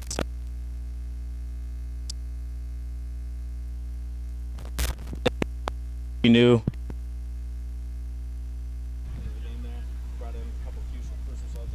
I made an impact, but also made a huge impact coming off the bench as well. That's kind of what we've been good at. We have a lot of depth, so it's been good. Big time win. You guys are now going to the round of 32. What does that feel like? Amazing. I mean, I know these guys last year who were here in the fall, they made it all the way to the national final, so that's been the goal ever since first game this year. So honestly, yeah, round of 32 is great, but that's just another step in the process. We got to keep it going. Big time win. What are the rules for UPSL overtime for people that aren't familiar with the UPSL? I'm pretty sure it's 2:15 halves, and then you go into penalties, but I know for us, we were really hoping that we didn't have to go that far in since we still got a lot of games left to play. We want to try to save our minutes as much as possible. So, Rowe was great between the pipes for them. The main reason it was 1-0 and not 4-0. What was he doing so well between the pipes, between those posts, that was making it so tough for you guys? Honestly, I don't even know. I mean, he was phenomenal today. We were kind of talking about it. We had to figure out a way. We wanted to test him as much as possible, and I feel like we tested him pretty well, but he was up to the challenge. I mean, at the end of the day, he held on for, 85 minutes? Yeah. So he did pretty well. He didn't even give up the goal. It was an own goal. Yeah, no, I mean, yeah, so I had to go over at the end of the game, give him more props because he played amazing today. Devin Egghai, business as usual, another shutout. What else can you say about your Mexican goalkeeper? Listen, I play with Peru now for the past year and a half. This man, I've seen him give up 3 goals in the past year and a half that I've known him. He's a phenomenal goalkeeper. We got to tell him that every time we give him. You saw we all ran over to him after the game. He's the main reason we've been winning all these games, to be honest. Was Peru a little bit nervous when he dropped that ball? It was almost a rebound goal to tie it up. I think we all kind of hold our breath a little bit. It was a little bit much, but listen, he got it done at the end of the day, and that's all that matters. So what does it mean for this program back-to-back years in the round of 32? Like I said earlier, honestly, round of 32 doesn't mean anything to us. We have our sights set. We lost in the national final last fall. We have our sights set on anything less than the championship, so this is just another step in the way. You got the goalie, so all you got to do is score one, and then Peru's going to do everything else for you. Exactly, yeah. So, listen, I mean, honestly, I just couldn't be prouder of these guys. We go out, train once or twice a week, every week. Nobody misses a practice, and as you can see, it worked out for us. We got to keep it going now. We got, 5 games left until the national championship, so like I said, I keep saying it, this is just another step along the road. Let's start with the round of 32 and work our way up. We can't get to the championship till we get to the round of 16. Exactly. So, I mean, we already have our sights set. We know what we're capable of. We just have to go out and execute. So. That's Matt Conti, and that does it for our post-game show. So for our excellent crew, for Daniel Lugo, for Marcel Francis, for Bob Vilsaway, I'm Kyle Smith signing off. Chicago Nation FC wins 1-0, and they win the Midwestern North Division to advance to the round of 32.